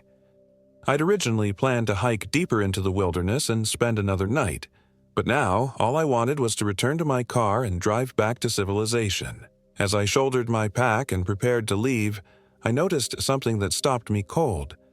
At the edge of the clearing, precisely where I thought I'd seen the face in the night, was a tree I hadn't noticed before. Its bark was pale, almost white against the darker trunks surrounding it. And carved into it were symbols identical to those I'd seen by the waterfall. I approached cautiously, drawn by horrified fascination. The carvings were fresh, the exposed wood still light-colored where it had been cut, and there were new symbols mixed with the ones I recognized. Crude stick figures arranged in a circle around what appeared to be a central figure lying prone. My hand shook as I took out my phone to photograph the tree. The screen showed no service as expected, but I was startled to see the time, 10:47 a.m. How was that possible? I'd woken at first light, which this time of year would have been around 5:30. Even with packing up camp, I couldn't have lost 5 hours. I checked my watch, thinking the phone must be wrong, but it showed the same time. I'd somehow lost a significant chunk of the morning with no memory of what I'd done during those hours. The realization sent a wave of nausea through me. I needed to get out. Now. The trail back to the trailhead should have been simple to follow. Just retrace my steps from the day before. But nothing looked familiar. The path I remembered taking seemed to have vanished, swallowed by undergrowth. I consulted my map and compass, trying to orient myself, but even these seemed unreliable, as if the landscape itself had shifted overnight. I struck out in what I believed was the right direction, following a game trail that headed roughly toward the ridge I'd crossed yesterday. The forest felt hostile now, the trees too close together, the shadows too deep despite the midday sun somewhere above the canopy. The feeling of being watched returned stronger than ever. After an hour of increasingly panicked hiking, I admitted I was lost. My water bottle was half empty, I had food for only one more day, and the forest stretched endlessly in all directions. The smart move would be to return to the stream, where at least I'd have a water source, and try to set up camp again. The ranger had said they'd come looking if I wasn't back in 3 days, but I couldn't make myself turn around. Something in that clearing, in that entire section of forest, felt wrong in a way I couldn't articulate. So I pressed on, choosing directions almost at random, hoping to stumble across a trail, a road, any sign of human presence. As afternoon faded toward evening, desperation set in. My muscles ached from scrambling up and down steep slopes. Scratches from pushing through thorny underbrush stung on my arms and face, and I was no closer to finding my way out. Then I smelled smoke. Faint but unmistakable. Wood smoke, like a campfire. Relief flooded through me. Other campers? Help! I moved toward the smell, calling out as I went. Hello? Is anyone there? I need help. No response, but the smoke grew stronger. Through the trees ahead, I glimpsed flickering orange light. A campfire. I hurried forward, pushing through a final stand of bushes, and froze. I was back at my original campsite. My tent stood exactly where I'd left it that morning. My fire pit, which I'd carefully extinguished, now contained a small but active fire. And sitting beside it, back turned to me, was a figure I didn't recognize. "Hello," I called, voice shaking. The figure didn't move or acknowledge me. It remained perfectly still, silhouetted against the flames. A man, I thought, based on the broad shoulders and short hair visible from behind. He wore dark clothing that seemed to absorb the firelight rather than reflect it. I took a tentative step forward. "Excuse me, can you help me? I'm lost." Slowly, terribly, the figure began to turn. First came the profile, a sharp nose, sunken cheek, thin lips pressed into a tight line. Then more of the face came into view and my blood turned to ice. It was my face, my exact face, but wrong. The eyes too wide and unblinking, the smile too broad, revealing too many teeth. My doppelganger stared at me with an expression of hungry anticipation. I ran. Blind panic drove me crashing through the forest, away from the clearing, away from the thing wearing my face. Branches whipped my skin. Roots caught at my feet. My lungs burned and my muscles screamed, but terror pushed me onward through the gathering darkness. I don't know how long or how far I ran before my foot caught on something solid, sending me sprawling face first onto the forest floor. Pain exploded in my knee and palms as they took the brunt of the fall. I lay there gasping, certain I could hear pursuit behind me, branches breaking, leaves rustling, something moving quickly through the undergrowth. When I finally managed to roll over and sit up, I realized what I'd tripped on: a fallen sign, half buried in pine needles. I brushed them away to reveal faded but legible paint. "Caution! Abandoned mine shaft. Keep out." I directed my flashlight beam past the sign. Sure enough, a dark opening gaped in the hillside, old timbers framing an entrance about 5 feet high.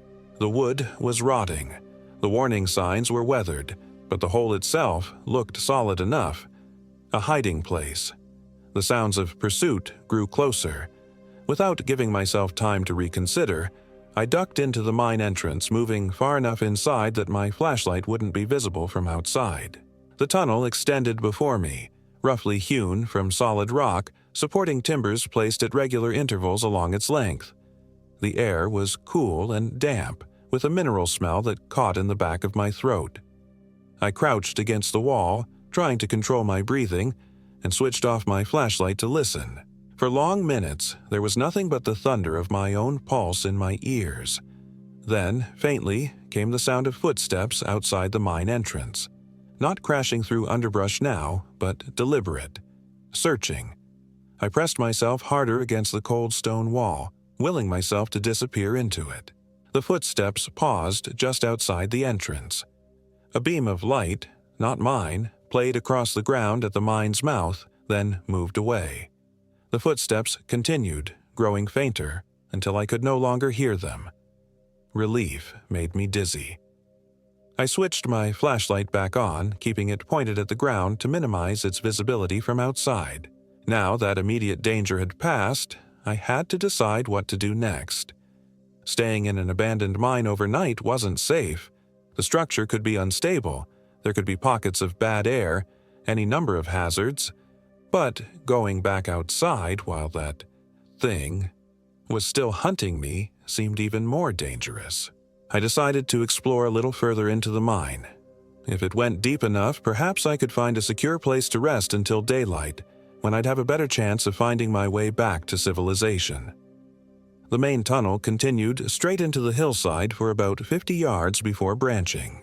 The left passage appeared to descend deeper while turning slightly. The right remained level but narrowed considerably. I chose the left, reasoning that a wider passage was less likely to end in a cave-in or dead end. As I moved deeper, the air grew colder but also drier.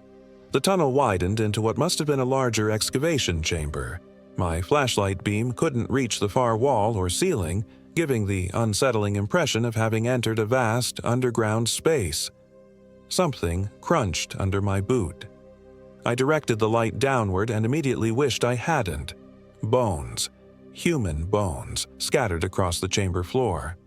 Most were broken or partial, but I clearly made out a skull, jaw hanging open in a silent scream, and the curved cage of ribs rising from the rocky ground like some macabre sculpture. I stifled a scream of my own, backing away until I hit the chamber wall. The flashlight beam darted wildly around the space as my hand shook.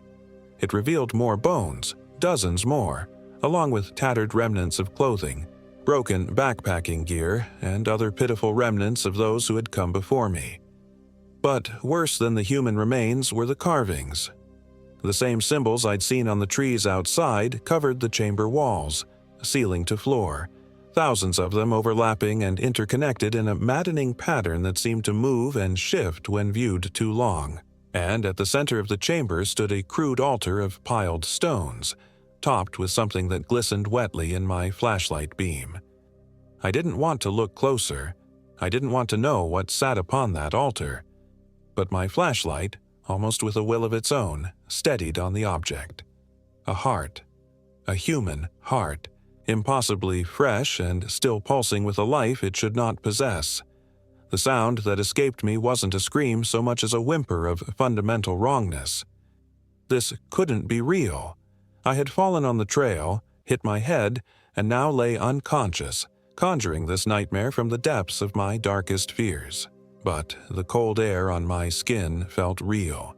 The metallic scent of blood was real, and the soft whispers that suddenly filled the chamber emanating from the very walls around me, were terribly, undeniably real. "She has come," they seemed to say, the words barely discernible among the sibilant hisses. "She will serve. She will remain." Movement from the tunnel behind me. I whirled around, flashlight catching my doppelganger as it emerged into the chamber. It still wore my face, but the pretense of humanity was slipping. The skin now stretched too tight over the bones, the eyes sunken and glowing with an internal light, the fingers elongated into talons. "Who are you?" I managed to ask, voice cracking. "What are you?" The thing cocked its head, studying me with those glowing eyes. When it spoke, the voice was like my own but layered with others beneath it, a chorus of stolen voices. "I am the caretaker," it said. "I tend the sacred places. I feed the hungry earth." It gestured to the bones scattered around us. These were unworthy, impure. Their fear tainted the sacrifice. A grotesque smile spread across its face, my face. "But you are strong.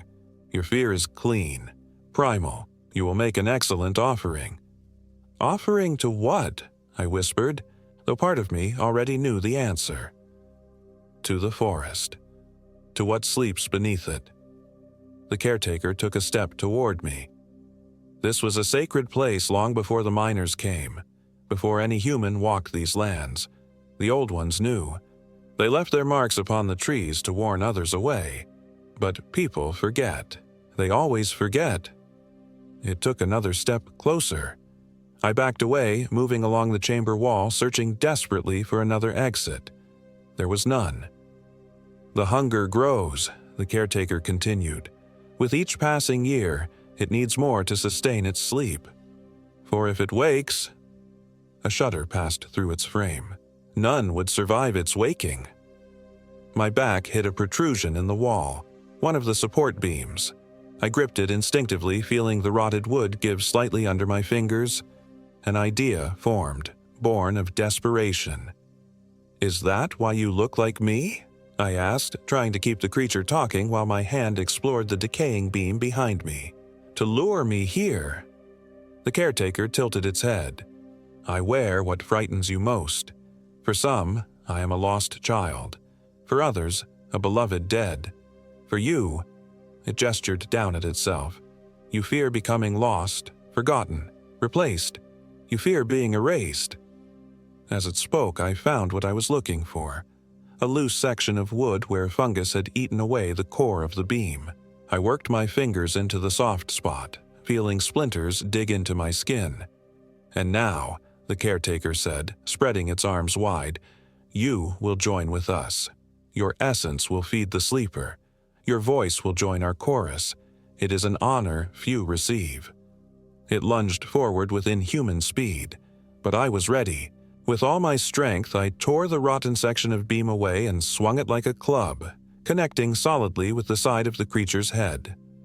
It staggered, momentarily stunned, and I used that instant to dash past it toward the tunnel. Behind me, the chamber erupted with whispers, no longer soft but enraged, rising to a cacophony that pursued me down the passageway.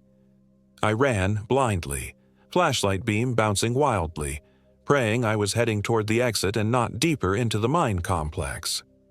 The caretaker's howl echoed through the tunnels, a sound no human throat could produce, a blend of my own scream and something ancient and inhuman beneath it. I ran faster, lungs burning, legs numb with exertion and fear. When the first hint of fresh air hit my face, I nearly sobbed with relief. Ahead, a faint grayness suggested the mine entrance. Dawn must be breaking outside. Just a few more yards. Something snagged my ankle, sending me crashing to the ground. My flashlight flew from my hand, spinning across the tunnel floor and illuminating the caretaker as it pulled itself toward me, one clawed hand clutching my leg. Its face was no longer mine. The human disguise had slipped entirely, revealing something pallid and twisted with too many eyes and a mouth that split its head nearly in half. "You cannot leave," it rasped. "None leave the sacred ground once chosen." I kicked frantically, connecting with what might have been its jaw. The grip on my ankle loosened just enough for me to scramble forward, abandoning my flashlight, crawling on hands and knees toward the growing light of the entrance. With a final desperate lunge, I burst from the mine into the gray dawn. Without pausing to look back, I staggered to my feet and ran, following a steep game trail that led downhill. Behind me, an unearthly shriek split the morning air. Rage and hunger and something like pain. I risked a glance over my shoulder and saw the caretaker framed in the mine entrance, writhing as if the daylight caused it physical agony. It couldn't follow me into the light. That knowledge gave me renewed strength, and I pressed on, putting as much distance between myself and the mine as possible. The forest seemed different in the dawn.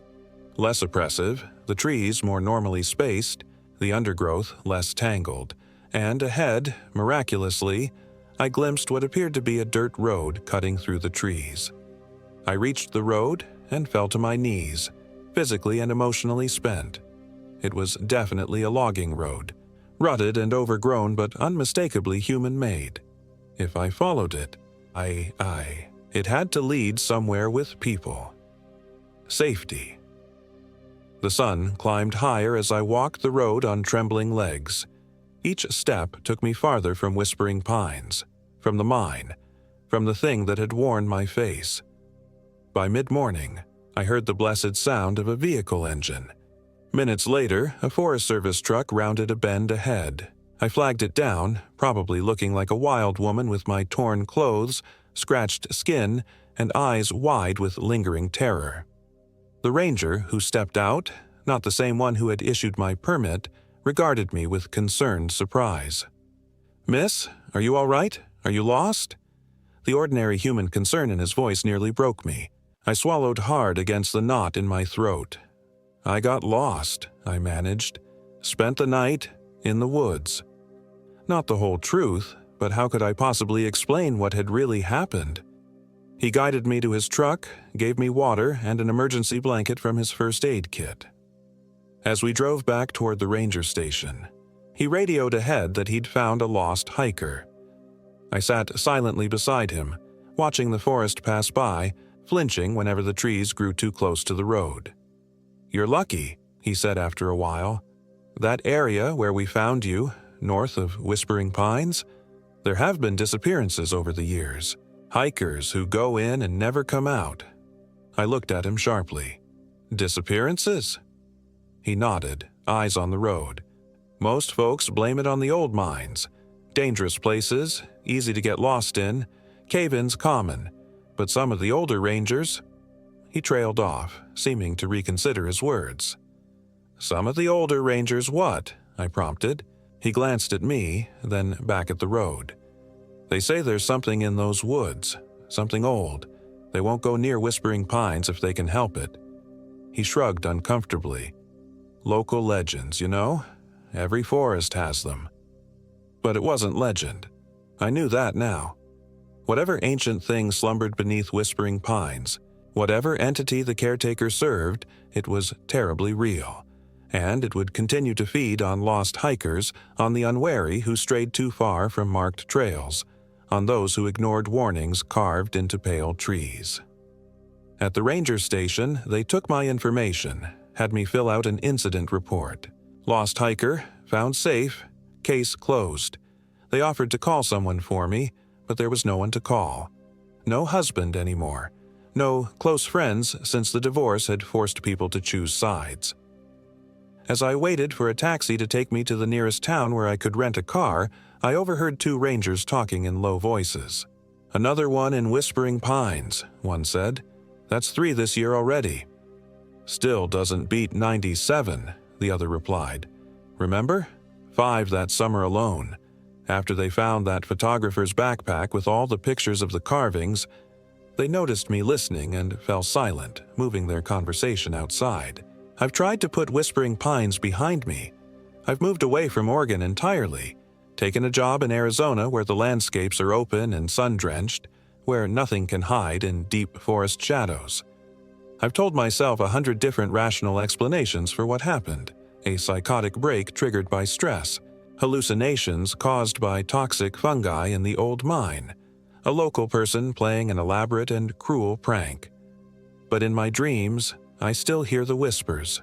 I still see my own face stretched over something inhuman, smiling with too many teeth.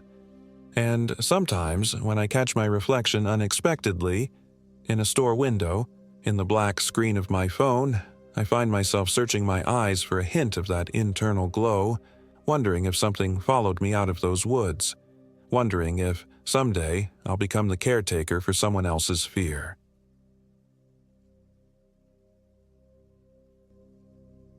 My name is Emily Hall, and I am 32 years old. This happened in the Mount Hood Wilderness area in Oregon last fall, when the forest was dying in the most beautiful way possible. At least, that's what I thought before I learned what true death looks like. I've always been drawn to remote places. Growing up in Portland with parents who preferred the comforts of urban life meant that my fascination with wilderness was largely self-taught.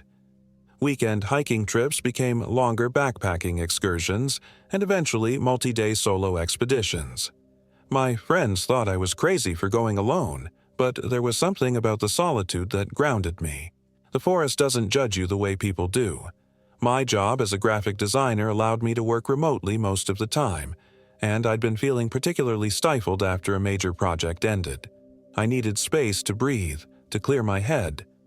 Mount Hood National Forest seemed perfect, close enough to be accessible but vast enough to disappear into. I'd hiked parts of it before, but this time I wanted to explore the more remote eastern slopes, particularly around the Badger Creek Wilderness area. I'd read about an off-trail region locals called Hollow Ridge that few hikers ventured to. The challenge appealed to me. I packed light but thoroughly: tent, sleeping bag, water filtration system, first aid kit, GPS, satellite phone for emergencies, and enough dehydrated food for 5 days, though I only planned to be out for 3. Better safe than sorry, especially when going solo. I left early on a Tuesday morning in mid-October, the drive from Portland to the eastern trailhead taking about 2 hours. The forest welcomed me with that distinctive autumn smell: decaying leaves, damp earth, and pine resin. The trail started easily enough, winding through towering Douglas firs and western hemlocks. A light mist hung in the air, not enough to soak through my waterproof jacket, but enough to beat on spider webs and create halos around distant trees. The forecast had mentioned patchy fog, but nothing serious. By midday, I'd covered about 7 miles and stopped for lunch at a small clearing. The mist had thickened somewhat, muffling sounds and limiting visibility to perhaps 50 yards. I checked my GPS, still on track. After lunch, I'd need to leave the marked trail and head northeast toward Hollow Ridge. According to my research, there was an unofficial hunter's path that would take me most of the way. That's when I first heard it, a sound like someone exhaling forcefully, but drawn out. It came from somewhere behind me, maybe 100 yards back. I turned, scanning the misty forest. Nothing. Probably just a deer, I told myself, though it didn't sound quite right for that. I packed up and found the hunter's path without much trouble. It was overgrown in spots, but still discernible. The terrain grew steeper, the forest older. Massive nurse logs covered in moss hosted entire communities of saplings and fungi. The mist continued to thicken, and the temperature dropped noticeably. I checked my watch, 3:15 p.m. I'd need to find a camping spot within a couple of hours before daylight faded. The breathing sound came again, closer this time. I stopped and turned slowly, my heart rate picking up. Still nothing visible in the mist. I called out, "Hello? Someone there?" My voice sounded flat in the foggy air. No response. "Just an animal," I muttered to myself, but unzipped my jacket pocket to access my bear spray more easily. The path grew fainter as I ascended, becoming little more than a game trail in places. According to my GPS, I was nearing the area known as Hollow Ridge. The trees thinned somewhat, revealing rocky outcroppings. Perfect for camping, elevated with good visibility and natural windbreaks. I just needed to find a relatively flat spot. As I searched for a suitable campsite, the mist parted briefly, giving me my first clear view of Hollow Ridge. The name made immediate sense. A long, curved ridgeline with a strange depression in the middle, almost like something massive had taken a bite out of the mountain. Even from a distance, there was something unsettling about it, though I couldn't quite place why. I found a decent spot about a quarter-mile from the ridge itself, flat enough for my tent with a convenient rock arrangement for a windbreak. As I set up camp, I noticed the forest had gone completely silent. No birds, no insects, not even the sound of leaves rustling. Just oppressive silence and thickening mist that now limited visibility to maybe 20 feet. With my tent secured, I gathered wood for a small fire. The sound of my movements seemed unnaturally loud in the stillness. That's when I noticed the first really strange thing. Despite the damp air, the wood I collected was bone dry. Not just regular dry, but desiccated, as if all moisture had been forcibly extracted from it. When I broke a branch, it didn't snap so much as crumble. The fire caught easily, too easily, flaring up with unusual intensity before settling into a steady burn. The flames weren't quite right either, slightly too blue at the base, the light they cast somehow failing to penetrate the mist beyond a few feet. I made a simple dinner of rehydrated pasta and sat by the fire trying to shake off the growing unease. Night fell quickly. The mist reflected my firelight back at me, creating a small bubble of visibility beyond which was absolute darkness. I checked my phone, no service as expected, but my GPS still worked. I was exactly where I planned to be. I sent a preset "all okay" message through my satellite communicator to my friend Melissa, who was my emergency contact for this trip. That night in my tent, I dreamed of breathing. Deep, labored breathing that seemed to come from the earth itself. I woke several times, sweating despite the cold air, convinced I could still hear it while awake. Each time I unzipped my tent and looked out, I saw nothing but mist illuminated by moonlight. At one point, it must have been around 3 a.m., I woke to what sounded like footsteps circling my tent. Slow, deliberate footsteps that seemed too heavy to be an animal but had an odd cadence that didn't seem quite human either. I lay frozen in my sleeping bag. Bear spray clutched to my chest as they completed a full circle and then receded in the direction of Hollow Ridge. I must have eventually fallen back asleep because I woke to dim morning light filtering through the mist. My fire had completely burned out, not even embers remaining, which was strange given how much wood I'd used. I felt exhausted, my sleep too disturbed to be restful. Still, the morning light restored some of my confidence. I made coffee on my portable stove and ate a granola bar while studying my map. My plan had been to explore Hollow Ridge more thoroughly, then circle back to a different trail for my return journey. I still intended to do that, though the night's experiences had left me unsettled. I blamed it on being alone in an unfamiliar place. The mind plays tricks when you're isolated. After packing up my sleeping gear but leaving my tent in place, I took my day pack and headed toward the ridge. The mist remained thick, but visibility had improved to about 30 feet. The terrain became increasingly rocky with sparse, twisted trees clinging to thin soil.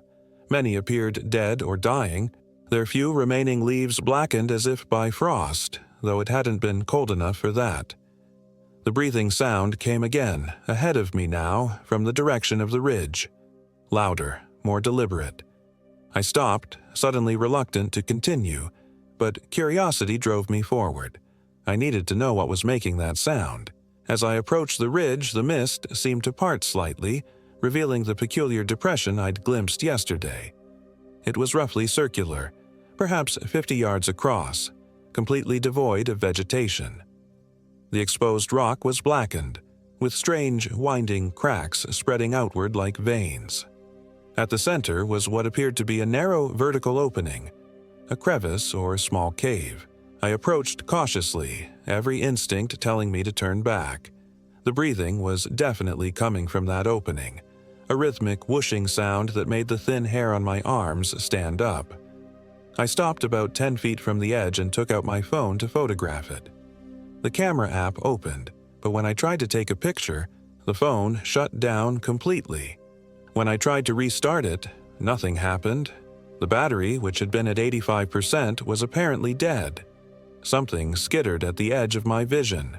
A movement in the mist to my right. I turned quickly but saw nothing. Then again, to my left. I spun, heart pounding, but again saw only mist. A low chuckle emanated from somewhere nearby. Childlike, but with a strange, hollow quality. "Who's there?" I called, my voice cracking slightly. No response except the continuing breathing from the crevice. I took a step back, then another. The smarter part of me was screaming to leave, but I'd come all this way. I reached into my pack for my flashlight and cautiously approached the opening. The breathing grew louder. I stopped at the edge and pointed my light down. The beam revealed a narrow vertical shaft, its walls smooth as if worn by water over centuries. It descended at least 30 feet before curving out of sight. The breathing echoed up from below, now accompanied by a faint scrabbling sound like nails on stone. Something was down there. Something was coming up. I backed away quickly, nearly tripping over the uneven ground. As I retreated, a voice called from within the shaft. A child's voice, high and sweet. "Emily," it called. "Emily, can you help me? I'm lost." I froze. How did it know my name? "Emily, please," the voice called again, sounding desperate now. "It's so dark down here." I took another step back. "Who are you?" I demanded, trying to keep my voice steady. A pause, then, "Don't you recognize me? It's me, Emily. It's you." A cold that had nothing to do with the autumn air washed over me. Without conscious thought, I turned and ran, stumbling over rocks and roots back toward my campsite. Behind me, the voice changed, dropping octaves into something guttural and raw. "Emily!" it roared, the sound echoing across the ridge. "You can't leave." I ran faster than I ever had in my life, the mist parting and swirling around me. When I reached my campsite, I stopped dead. My tent was gone. Not collapsed, not blown away, simply gone, as if it had never been there. The only sign I'd camped at all was the cold fire pit. Panic threatened to overwhelm me. I checked my GPS with trembling hands. It still worked, showing my location clearly.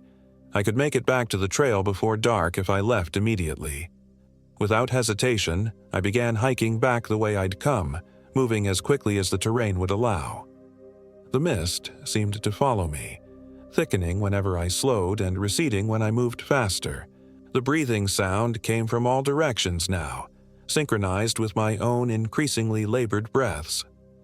I tried to tell myself it was just an echo, just my mind playing tricks, but I knew better. About a mile from camp, I spotted a figure through the mist, a woman standing motionless on the path ahead. Relief flooded through me. "Hello," I called. "Can you help me? I'm trying to get back to the main trail." The figure didn't respond. As I drew closer, the mist thinned slightly and I got a better look.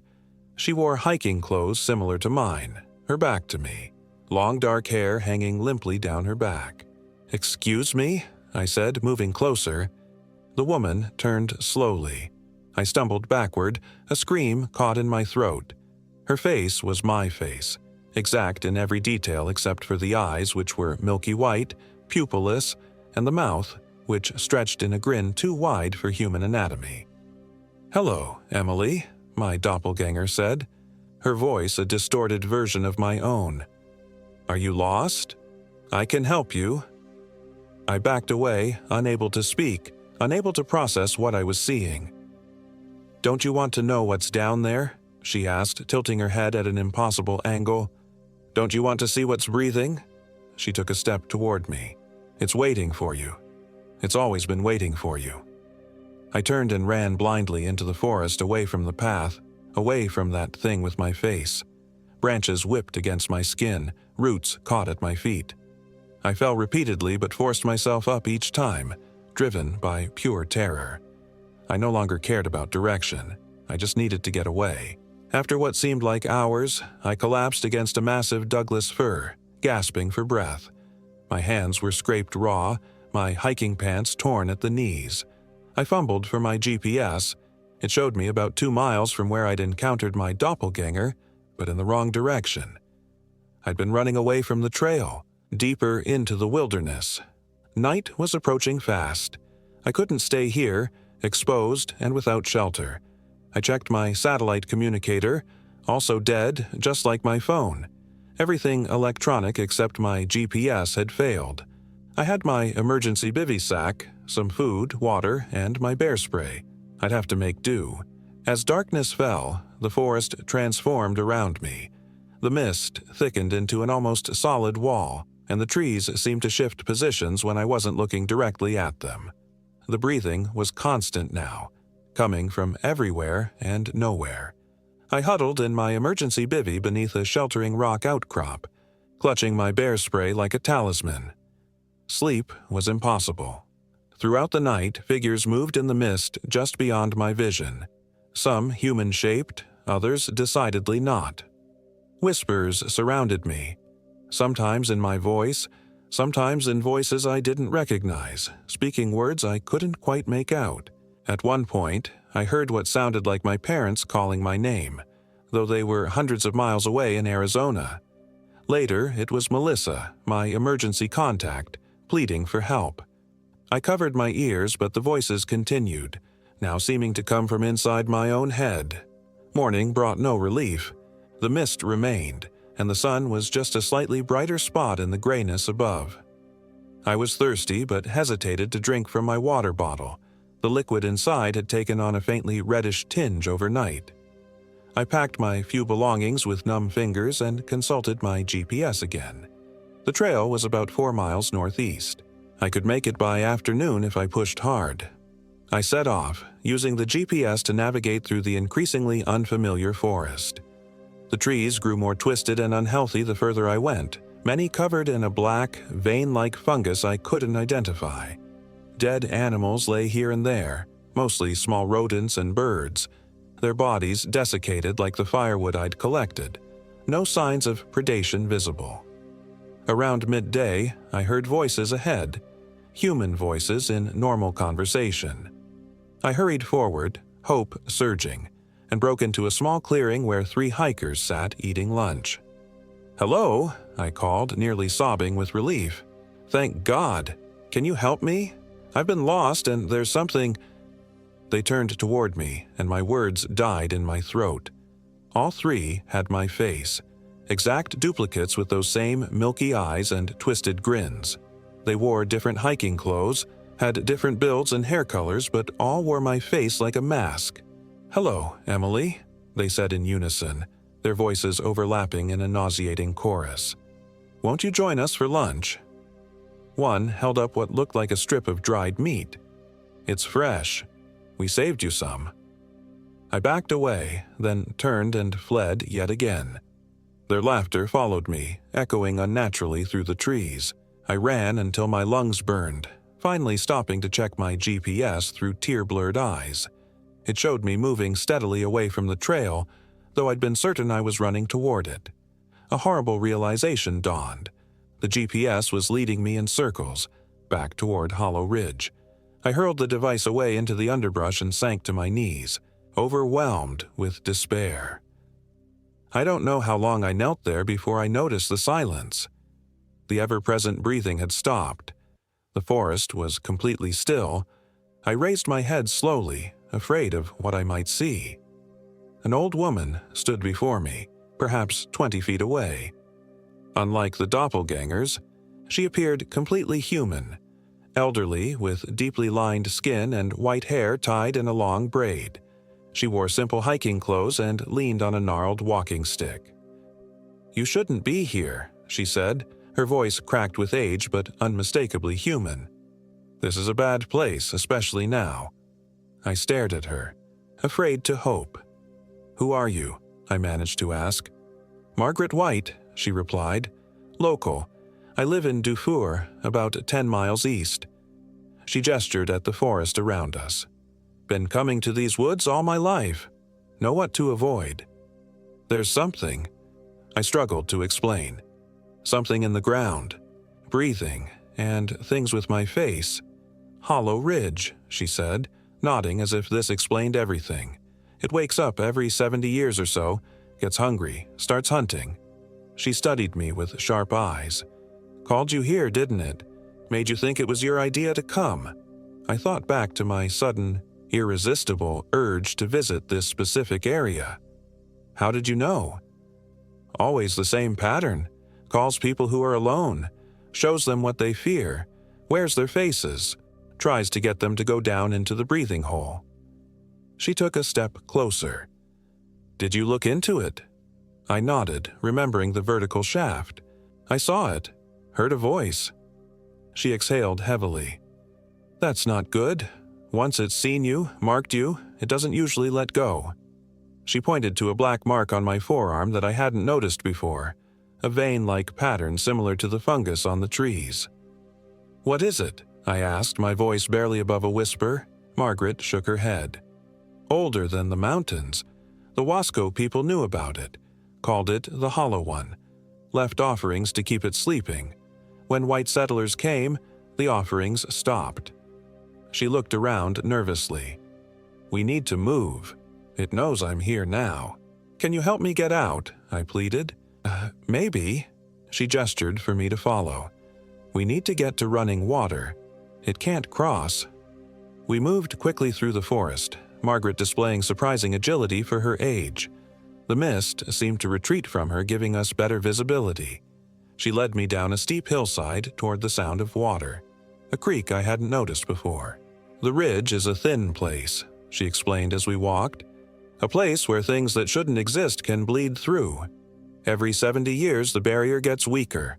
The Hollow One can reach further, pull more people in. What does it want? I asked, though I feared I knew the answer. To feed, to replace. She glanced at me. It takes your face, your memories, sends things out wearing them, hollows you out and fills you with itself. We reached the creek, a narrow but swift-flowing stream cutting through the forest floor. Margaret stepped across easily on some exposed rocks. I moved to follow but hesitated at the edge. The water looked wrong somehow. Too dark, almost opaque. What's wrong? Margaret asked from the other side. The water, I said, staring down at it. It doesn't look right. Margaret's expression changed, her eyes narrowing. What do you see? It's too dark. I can't see the bottom. She took a step back from the creek edge. That's not good. It's showing you different things than me. She looked around nervously. When did you last eat or drink? I thought back. Not since yesterday. My water turned strange. She nodded grimly. It's gotten further into you than I thought, making you see things. A low, rumbling sound came from all around us, making the ground vibrate slightly beneath my feet. It's coming, Margaret said urgently. Cross now. Don't think about it, just move. I stepped onto the first rock, then the second. The water seemed to reach up toward my boots, though I knew that was impossible. One more rock to go. Emily, called a voice from behind me. I turned to see my doppelganger standing at the edge of the creek, still wearing that impossible grin. You're going the wrong way. We need you at the ridge. Don't listen, Margaret shouted. Cross now. I took the final step, nearly falling before regaining my balance on the opposite bank. The doppelganger shrieked in rage, a sound no human throat could produce. It stepped toward the creek but stopped at the edge, the grin faltering. This isn't over, it said, its voice fluctuating between my own and something deeper. We know where you live. We know your friends. We'll wear your face when we visit them. Margaret grabbed my arm and pulled me away from the creek. Don't engage with it. That just gives it more power. We hurried through the forest, following the creek downstream. The mist thinned noticeably the further we went from Hollow Ridge. After about an hour, we emerged onto a dirt road where an old pickup truck was parked. This will take us to town, Margaret said, opening the driver's door. You'll need help to get that mark off you. What mark? I asked, looking at my arm. The black veins had spread, now covering most of my forearm. She met my eyes steadily. The Hollow One has tasted you. It won't stop until it has all of you, or until we cut its hold. The drive to Dufour took about 40 minutes on winding forest roads. The town was tiny, just a few hundred residents according to Margaret. She drove to a small house on the outskirts, surrounded by an overgrown garden filled with plants I couldn't identify. Inside, the house smelled of herbs and wood smoke. Margaret directed me to sit at a wooden table while she gathered supplies: jars of dried plants, a small copper bowl, a knife with strange engravings on the blade. The wasco taught my grandmother, she explained as she worked. She taught my mother. Mother taught me. She measured dried leaves into the bowl. Not many remember now. People go missing in those woods. They blame it on exposure. Wild animals, getting lost. Never the truth. She added water to the bowl and heated it over a small flame until it turned dark green. The smell was bitter, but not unpleasant. "This will hurt," she warned, dipping a cloth into the mixture. "The hollow one doesn't let go easily." When she pressed the soaked cloth to my arm, pain seared through me like a hot brand. I cried out, instinctively trying to pull away, but Margaret held firm. The black veins beneath my skin seemed to writhe, as if alive and trying to escape the burning liquid. "Hold still," Margaret commanded. "It's fighting." The pain intensified until I thought I might pass out. Then, suddenly, it stopped. When Margaret removed the cloth, the black veins had faded to faint gray lines. "It's not gone completely," she said, frowning, "but its hold is weaker." "Will it come after me again?" I asked, cradling my tender arm. Margaret sighed heavily. "It knows you now, but it's tied to that place. Its power is strongest near the ridge, weaker the further you go. Stay away from there, and it should fade in time." She looked at me seriously. "But be careful of your dreams. That's how it first calls to people." She made me stay the night, sleeping in a small guest room with bundles of dried herbs hanging above the bed for protection. In the morning, she drove me to my car, which was still parked at the trailhead. It felt surreal to see it sitting there, normal and unchanged after everything I'd experienced. "Thank you," I said as I prepared to leave. "You saved my life." Margaret nodded solemnly. "Be careful, and if you start hearing that breathing again, or see your own face where it shouldn't be, call me immediately." She handed me a piece of paper with her phone number. "Don't wait." The drive back to Portland was a blur. I kept checking my arm, relieved to see the gray lines continuing to fade. By the time I reached my apartment, they were barely visible. That should have been the end of it. I should have been safe. But last night, 3 weeks after my experience at Hollow Ridge, I woke to the sound of breathing coming from my closet. When I turned on the light and opened the door, there was nothing there.